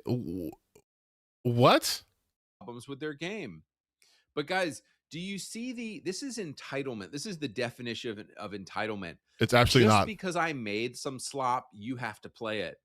Bud, that's not how it works anymore. Just because you have a camera, you're not a photographer. Just because you have a paintbrush, you're not a freaking artist, dude. And just because you have a YouTube channel doesn't mean you're a fucking critic, clearly. Oh my God, dude. You make no points ever. Dude, you're trash. Leave the industry. You suck at this and you failed, and move on. So this game, it did have some LGBTQ stuff in it, but it was more just because the game sucked and they should have gotten out of the industry. But guys, moving on here. What the fuck? What? Clearly drunk. Why add that little aside? This game had LGBT stuff in it, but like what? We have to talk. So this game, it had a big PS5 trailer, you know, coming out on the gay station. It was a lesbian with just like the He's ugliest 12. haircut ever. And I think they're insinuating that like this lesbian is the knight and she's saving the maiden on the right. And it's like, I like how he says he thinks he's insane. Just watch the trailer. You clearly got this from the trailer. Did you not understand the trailer? Andy, the trailer was very simple. guys, why would you take a lesbian character and make her a knight? Like, do y'all want to know what happened to gay people in the medieval era? I mean, all you have to do is watch Braveheart to find out what happened to them. Ah, yes, Braveheart. The only historical film that takes place in a completely different fucking country than where this game takes place. Dude, like, I had this on my TikTok. And people like, do you know what happened to gay people in medieval times? It wasn't a universal thing. Like, that's the one thing I hated about the way we look at history. We look at one particular region and go, this is how the whole world was. There have been gay people for fucking ever. For literally forever. It was not common. They got thrown out of Windows. So, and they definitely got thrown out of Windows in 1348. So yeah, guys, this game looks ridiculous. And if you want to see the truth about a game, first you'll notice Sony and Xbox always turn the comments off. But if they have the comments on, the YouTube comments are glorious. Modern audience will surely. I like how he says as if the YouTube comments are not completely fucking unmoderated for the most part, with auto mod. And yeah, dude, 3 comments. 3 comments. Really show up this time. Trust. Simple Jack, is that you? You remember Simple Jack's haircut at Tropic Thunder? Yes, dumbass. That's why they made the reference. You don't even. Oh my God. Missed opportunity not to name the MC Sir Lesbialot the Scissor. Great comedy. Dude, YouTube comments never fail. They always show the true reality of the situation. So, Then guys, why did you what only a show 3? Terrible, terrible idea for a game. But here's what's He talks about nothing about the game. I love that. I love that so much. I love that so much. I love that so much. He talks nothing of the game. Nothing of the game. What a terrible idea for the game. The game that you have no idea what it's about. You have no idea what this game about. He has no idea what it's about. cool is these guys, I don't even have the name of the developer. Almost at the same time, this developer revealed their game, and it's called Knight's Path. You don't think he could take the 2 seconds to just do this? Like, here you go. Look at Knight's Path. Who's developing the game? Developer. These guys right here. I'm not even going to play this game, and I'm doing more work than he is. This is the game that he supposedly is going to big ups and play. Can't even be bothered to show you who are the creators of the game. Can't even bother to show you the creators of the game. And the other game is called Ex Voto, by the way. 1340 Ex Voto. Comes out March 12th.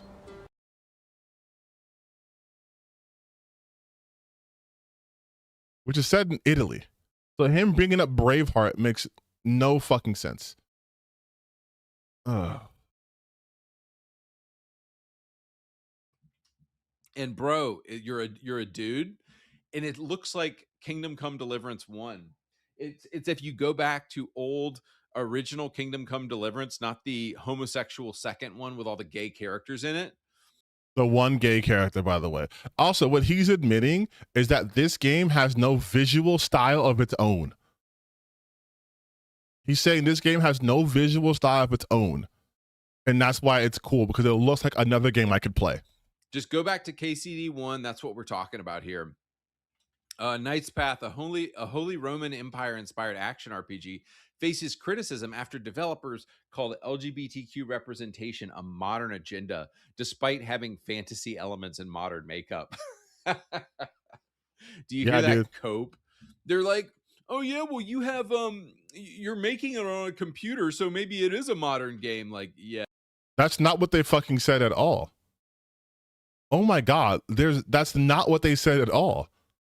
You can't even make. God damn, are you this dumb? You gotta be drunk, bro. You gotta be drunk, Andy. You're drinking alone, and you just hit record. They didn't say that. Yeah, bud. Nice try. So he can't even defend. He can't even defend this. Have you're making it on a computer, so maybe it is a modern game. Like, that's not like he can't even defend this point because this person got him. This person got him. They said the holy based off a Holy Empire faces criticism that developers called LGBTQ rep a modern agenda despite having fantasy elements and modern makeup.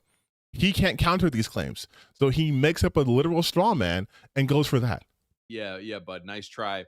So the seething, the coping and the seething and the malding that was happening from the LGBTQ degenerates was truly on a next level. On the next. So then show it, Andy. If it was truly next level, which means there was a lot happening, then show it.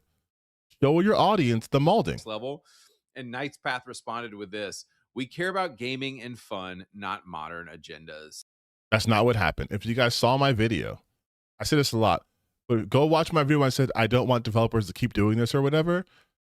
What they're responding to was a simple question, not even a question, a statement. It just says, I hope you have LGBT relationships.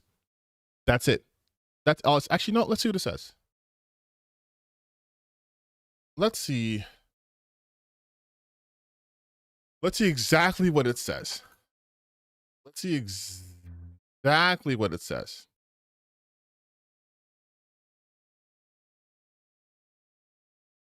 It says, There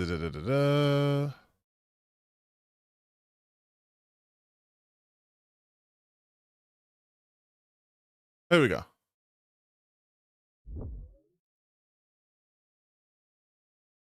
This person wrote, I hope you'll have some LGBTQ rep in the game. That's it. That's it. That's literally all they said. And their response was, we care about gaming and not gaming and fun, not modern agendas. Like, that's it. That's all the question they said. They didn't even answer the question. They could have just said, unfortunately, there won't be. And the person said, I hope with LGBTQ rep. All that means is, that doesn't even mean that they want to have a main character who's queer. That just means that, like, maybe someone in a fucking background's like, my wife and she's a woman. Like, that could be it. They were asking for a crumb and you're like, we care about gaming and fun and not modern agendas. But will he show you what they're responding to? No. Because even drunk dumbass Andy knows if he were to show the innocuous response or question they asked, they would know, like, hey, that's a crazy response. And you know how I know that? Because I showed that same response in my video and people were leaving comments still to this day saying I'm being disingenuous because I didn't show what they were answering, even though I did. Well said, boys. So if you go watch the trailer for this game, Knight's Path, bro, it just looks based as hell. It's just knights saving hot chicks, bro. That's not what the trailer shows, by the way. That's not what the trailer shows at all. Let me show you the Knight's Path trailer. Official trailer. We'll keep it mute. So don't get clapped. Here's the official trailer for Knight's Path.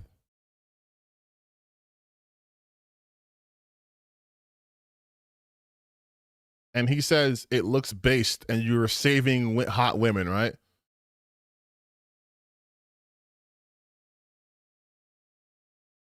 I just see a guy walking and swinging a sword. Okay, now it's a sword fight.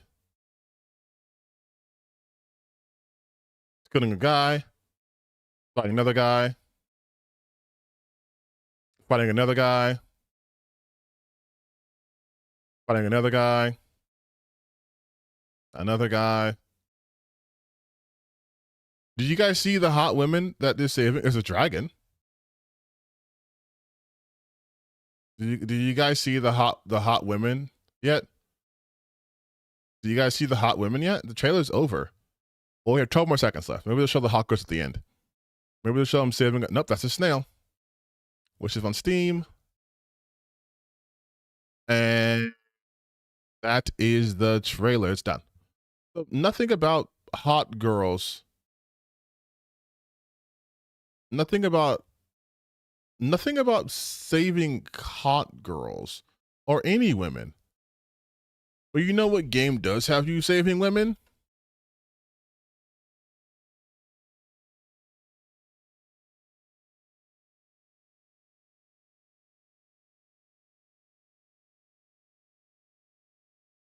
Hey, you know what? The vibe of this game visually looks more like Indica to me, which was an insane game.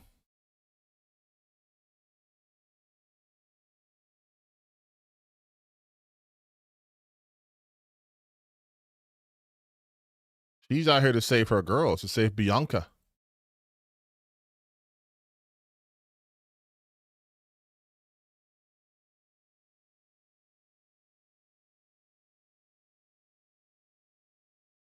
Now, granted, I will say Knight's Path is probably further away than X-Voto. X-Voto comes out late next month, so it has more footage to show.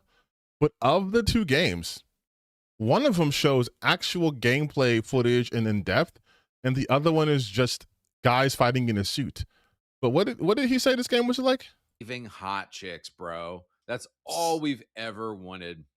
So, Saving guys, hot we're chicks. kind of at the end of the video here, and I promised that I would suggest you three base games. Two of these games you can't even fucking play. Games to replace the slop. So instead of this new slop Horizon game, you should play Sleeping Dogs. This isn't even okay. Now, to be fair, I did see Dead Domain talk about this part, but I have my own thoughts, obviously, too. But this isn't even the same genre of game. Like, imagine if you were like, "Oh man, I have this energy drink. I don't even like it. I want a different energy drink." And I was like, "Okay, why don't you try a banana?" And it's like, "What the fuck are you talking about? That's nowhere near the same." The only thing they have in common is like you can put it in your mouth. But like Sleeping Dogs, like why not recommend Monster Hunter?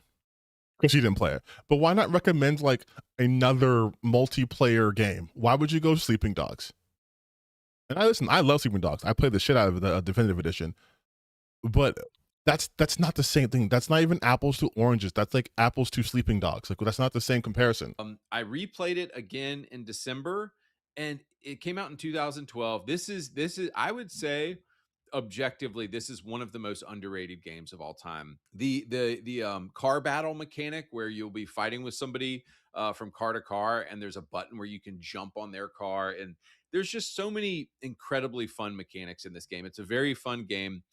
I should play Sleeping Dogs. I told you I have played Sleeping Dogs. I played all of it, including the DLC. It's primarily a kung fu game, but then you can also get guns in it. The story is great. The main character is based as hell, dude. He's so freaking based. Just such a badass main character. This game is honestly a breath of fresh air to. He doesn't even. He's such a terrible salesman. He cannot sell you on fucking anything. His reason to play Sleeping Dogs, he said, it's just he's based. The guy's based, and there's guns, and it's kung fu, and there's he said car mechanics. Many incredibly fun mechanics in this game. You can jump on their car where you'll be fighting with somebody from car to car, and there's a button where you can jump on their car, and there's just so many There's a button when you can jump on their car. Yeah, you can do that in fucking Spider-Man 3. That doesn't mean anything. There's just so many fun mechanics. Tell me about the mechanics. Andy Pants is so intellectually bereft that he cannot describe a game he's trying to sell to these audience. Yeah, there's a button you can press and you can jump from car to car. Okay, what about the story? Oh, the story's based. Can you at least tell me, like, he was a cop and he went back to Hong Kong in undercover, and he's an undercover cop of the gangs, and there's some of a morality system where you get to decide how far he goes to keep his cover? Like, not even that? Andy, you love ad copy. Just read the ad copy. Just read to me the ad copy. Just read the fucking ad copy here. A vibrant neon city teeming with life, Hong Kong is odd location, busy streets, and markets high one of the most powerful and dangerous criminal organizations in the world, the Notorious Triads. Play as Wei Shen, the highly skilled undercover cop trying to take down the Triads from the inside out. You have to prove yourself worthy as you fight your way up to an organization, taking part in brutal criminal activities without blowing your cover. Destroy your opponents with brutal hand-to-hand combat using an unmatched martial arts system. Dominate Hong Kong's buzzing streets in thrilling illegal street races, and tear it up in explosive firearm action. Like, just read the ad copy. I have this game, by the way. I don't have it still installed, I don't think, but I have Sleeping Dogs. Yeah, do I have it installed? Actually, let me check. Sleeping Dongs? Nope, not Dongs. Nope.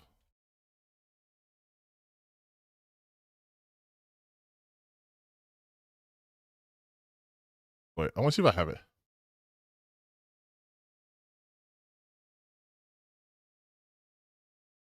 I guess not. No, oh, not on this PC. I had it on my my fucking PS4. Sorry, I thought I had it on my PC. I had PS4. But yeah, like at least like have the fucking ad copy, dude. Like, holy shit. Incredibly fun mechanics in this game. It's a very fun game. It's primarily a kung fu game, but then you can also get guns in it. The story is great. What a sell. The main character is based as hell, dude. He's so freaking based. You can't even tell me the main character's such a name. Badass main character. This game is honestly a breath of fresh air to play. Another game that my buddy Sneed, aka Dean, made me play. And you can play it in lieu of this Minecraft indoctrination, communist indoctrination slop. It isn't. This is the equivalent of him saying, "Don't play this fucking slop game that's indoctrination," and he's talking about Mavis Beacon teaches typing. Like, this is the level that Andy Pants is grifting at. Untold levels of just rock bottoming. He's through the bottom of the barrel at this point. He's eating the fucking gravel. Is The Godfather on Xbox 360. So I think for PC, the game is on abandonware. I couldn't get it running on the PC, so I had to buy an Xbox 360 copy. It was like $50, so it was actually pretty expensive. But if you love the classic 2000s era of GTA games and you never played Godfather, do yourself a favor and please play this game, because while the story of the game does follow the movie, the gameplay and the taking over rackets and taking over the city, I'll say this, the mechanic for your mob kind of taking over the city is better than what is done in GTA. Overall, it's not as good a game as GTA for What a terrible pitch. What a terrible pitch. His pitch to you is, first off, if you have a 360, kudos, but you have to buy the game, which is $50, which is expensive, especially because the game came out in 2003 or whatever fucking came out. So you have to have an Xbox 360 because you can't play on PC. It's about $50 to play. And he only recommends it if you have not played, if you played Grand Theft Auto and not played this game. Look, what a favor and please play this game, because slop is the Godfather. Let's just go through it again. Xbox 360. So I think for PC, the game is on abandonware. Abandonware, so it's not available. I couldn't get it running on the PC, so I had to buy an Xbox 360 copy. It was like Well, $50, so it was actually 50 pretty bucks. expensive. But Expensive. if you love the classic 2000s era of GTA games and you never GTA played games. God, So if you like GTA games from the 2000s, which is most GTA games, you've never played this game, then you should play it. Father, do yourself a favor and please play this game, because while the story of the game does follow the movie. Wow, The Godfather, the game follows The Godfather, the movie? No. No way. No way. The gameplay and the taking over rackets and taking over the city, I'll say this, the mechanic for your mob kind of taking over the city is better than what is done in GTA. Overall, it's not as good a game as GTA for sure. I'm sorry, that kills me every time. What the fucking pitch is this? What sales pitch is this? All he's mounted to say was, this is more expensive than it should be, and it's going to cost you more effort to have access to this game. But if you are able to get access to this game, it's not better than GTA. It does one thing better than GTA San Andreas, which is the taking over territory. But by every other metric, the GTA games are a better pick. And guess what? You can still play the Grand Theft Auto games from the 2000s. You can still play that. You want to know why? Because they're on PC.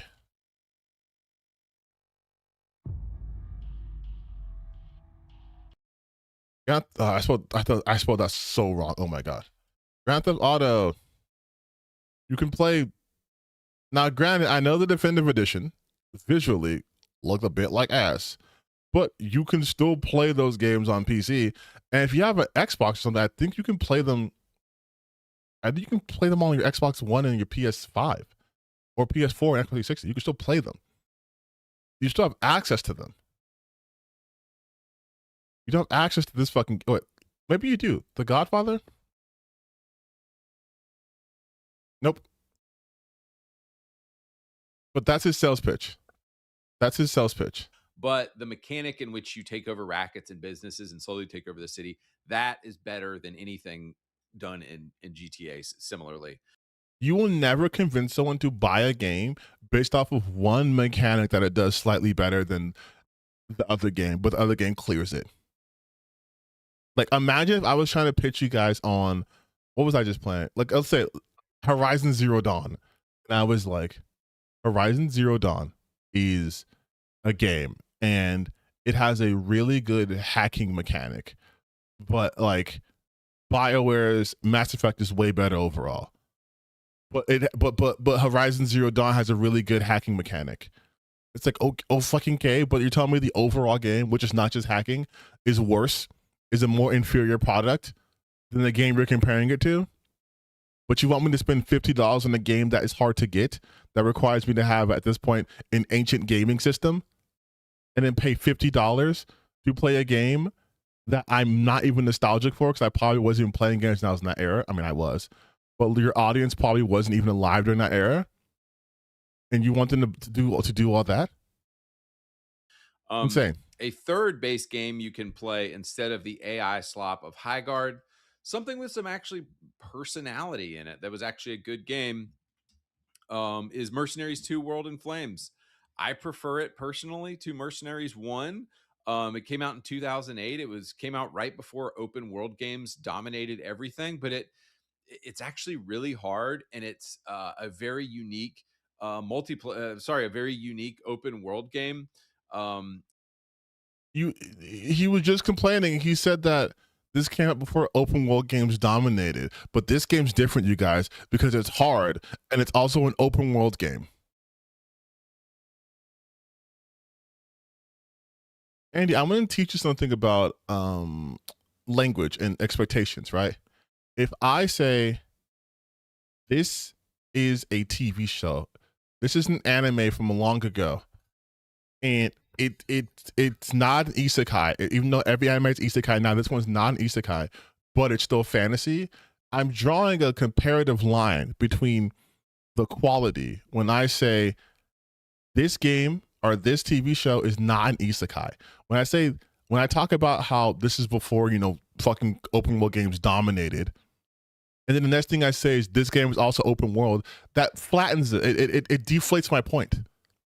Because this is just then another open world game. Were there not open world games that were good, that were hard? It's not just, you know, make things explode game. It's not easy. You actually have to plan and tactically work out things. And I highly recommend it. So, and of course, Matthias Nilsson and Peter Stormare are very based characters in the game. Lastly, boys, one final thing. I wanted to call out my other channel. If you just search Andy Pants Retro Gaming, you'll find it. I often get requests on my channel for me to review games. But here's the thing. This channel you're on right now, it's become more of a anti-woke, like the videos that get popular are people want me to talk about woke stuff. And I've kind of gotten painted into that corner, and that's what I'm stuck with.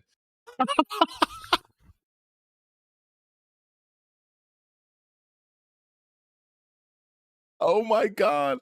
Oh my God. Oh my God. No fucking way. No fucking way. He just admitted it. He just admits it. He's admitting it. He's stuck. Oh my God. This week has been such vindication for me. You guys know I've said this, that his heart's not in this, and this is all fake shit for him.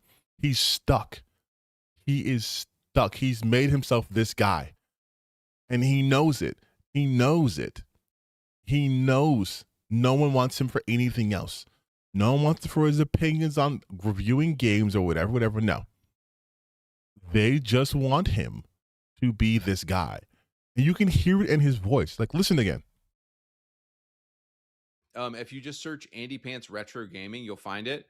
I often get requests on my channel for me to review games. But here's the thing.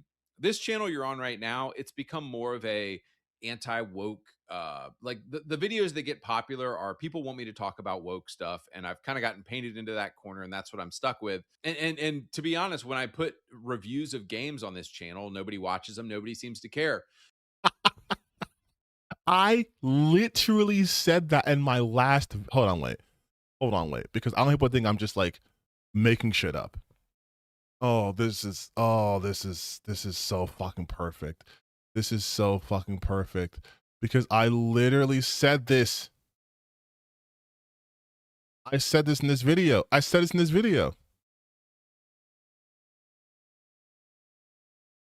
didn't mean it. Internet, dude. Like, he's made no valid points. And I was taking it easy. I could have easily looked up every single clip of every single video. Is just you talking about things being gay and woke. You have to put the word gay. You have to put the flags over. AAA Gaming in 20 punch. It's ironic because didn't you grow up with a black person like Lamar? It's weird that you're suddenly super anti-black, but this is all he has. He cannot be anything more than this. He is creatively bankrupt and he's stuck. You can hear it in his voice. He is trying so hard to be like, I'm so badass. Look at all these gay and black people and they're gay and they're trans and they're disabled. And it's like, you're just spouting off buzzwords. Andy, you are 42 years old, man. Your wife's never coming back and your kid is going to hate you. This is your legacy. This is all you have. Fuck it, keep going, man. This is easy content for me. Keep doing it. I love it. Keep doing it. Bar for bar. Bar for bar. I said this. Bar for bar. I said he was stuck. I also said that no one cared about his other videos. I said that. I said that the preceding words are going to be, right? Like, is he negative that he thinks people want to listen to his own ideas with his little podcast, 11,000 views? Nah, buddy. People don't give a shit about what you think about like a podcast. They just want their hate machine. Don't talk about things outside of the hate machine, okay? We want you to talk about why these modern games, which is all you talk about, why modern games bad and old games good. That's it. Don't talk about anything else. Don't do that. Otherwise, we're gonna give you like huge announcement, 52,000 views. No one cared. You guys, I told you this earlier in the stream. I look like Nostradamus because these people are predictable. Listen one more time what he says. He says almost bar for bar what I said. Call out my other channel. If you just search Andy Pants Retro Gaming, you'll find it. I often get requests on my channel for me to review games. But here's the thing. This channel you're on right now, it's become more of a anti-woke, like the videos that get popular are people want me to talk about woke stuff, and I've kind of gotten painted into that corner, and that's what I'm stuck with. And to be honest, when I put reviews of games on this channel, nobody watches them, nobody seems to care. Bar for fucking bar, damn near. I called this motherfucker out to a T. So I put all of my game review videos on this other channel, Andy Pants Retro Gaming. So if you want to see me talk about random games, you know, I've got, I reposted my Kane and Lynch review, Brothers in Arms, Red Faction, Mercenaries 2, Anno 1800, The Bureau, Legendary, Dead Rising, and Dead to Rights. Those are the games that I've reviewed. I did recently about Godfather. So I'm going to be main bro that I collaborate with, but I'm always looking to make connections with other small YouTubers. I'm telling you, oh my God, this was what a way to end the stream. What a fucking way to end this. I've been on a vindication streak this week, it feels like. Holy shit. Holy shit. Yes, I've told you, I've been telling you guys in almost every video I've covered of Andy Pants, he is bad at this grifting shit. He's very bad at it. Like, as for the many subscribers that he has in his view numbers, the amount of traction he has within the grifter community is negligible. Because he's given up the ghost. He's straight up said, I honestly, truly can't believe he said exactly what I said he was. Like, I give him credit for being that self-aware. But he literally is telling you he's a grifter.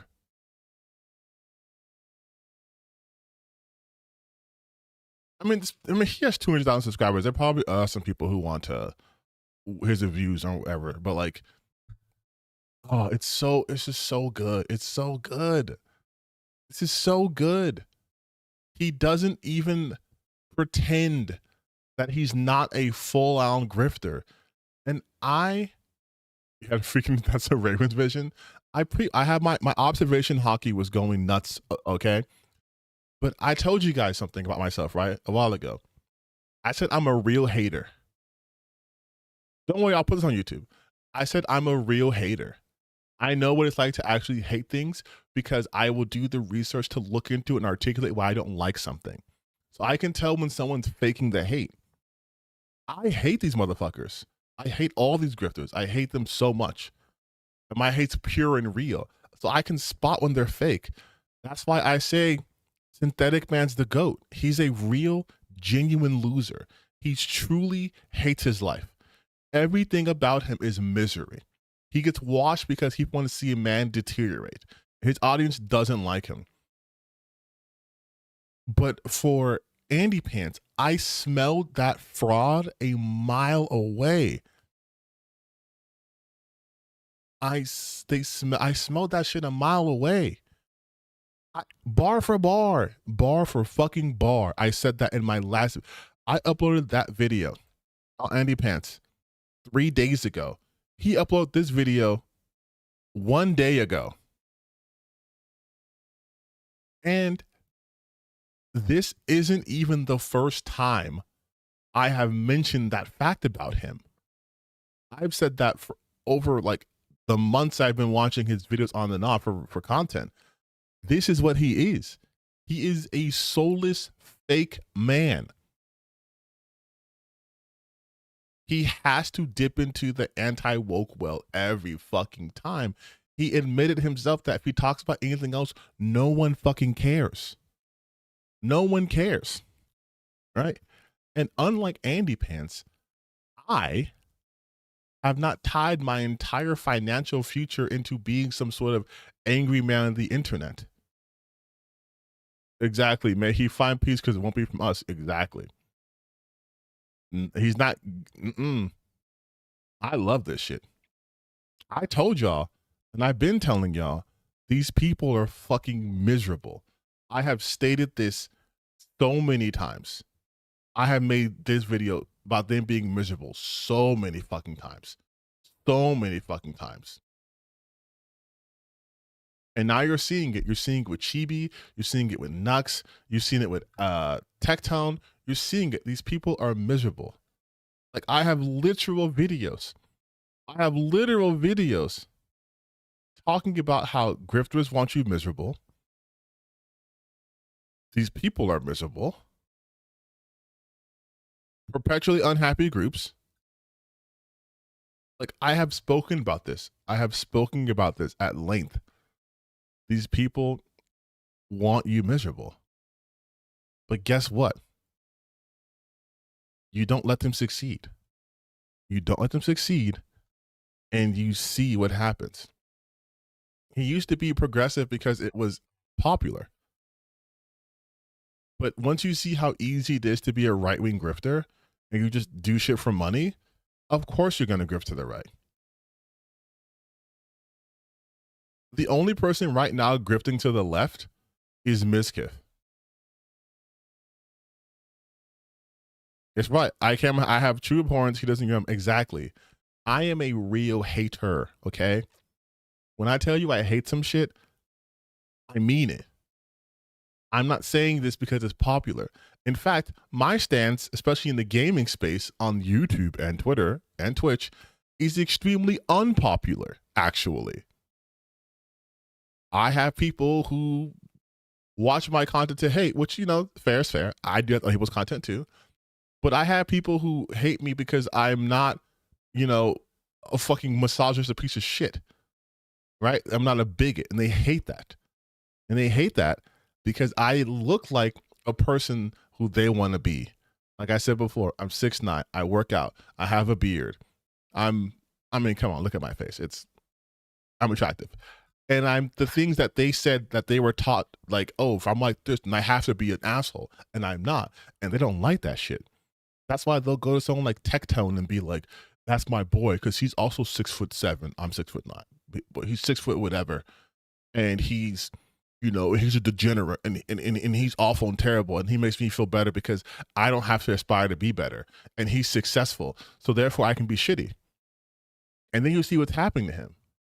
And they're like, well, why is he suffering and someone like me isn't?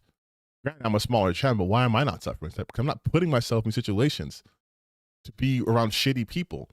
I'm not afraid to voice my opinion. These people are. That's why you have Andy Pants, who doesn't even show his fucking face. You have Andy Pants, who went from Xbox Andy talking about how Asmongold is a grifter, which he actually said in a video of his on TikTok, to saying Asmongold's my favorite content creator. Also, Melanie Mack is still around. I don't know why you keep saying that. Melanie Mack is still doing a podcast with the quartering. Like, I don't know if you guys are aware of that.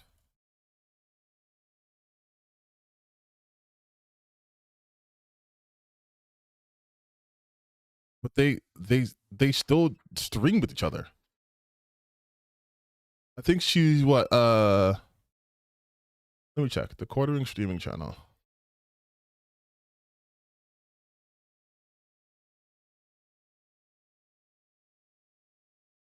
Hold on.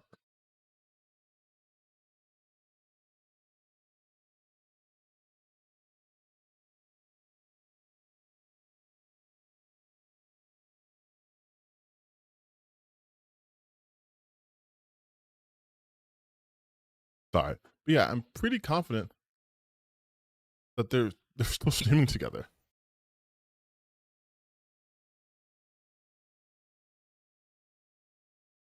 Yeah, she's still on his shit. I know what you're talking about. Look. This is 2 days ago.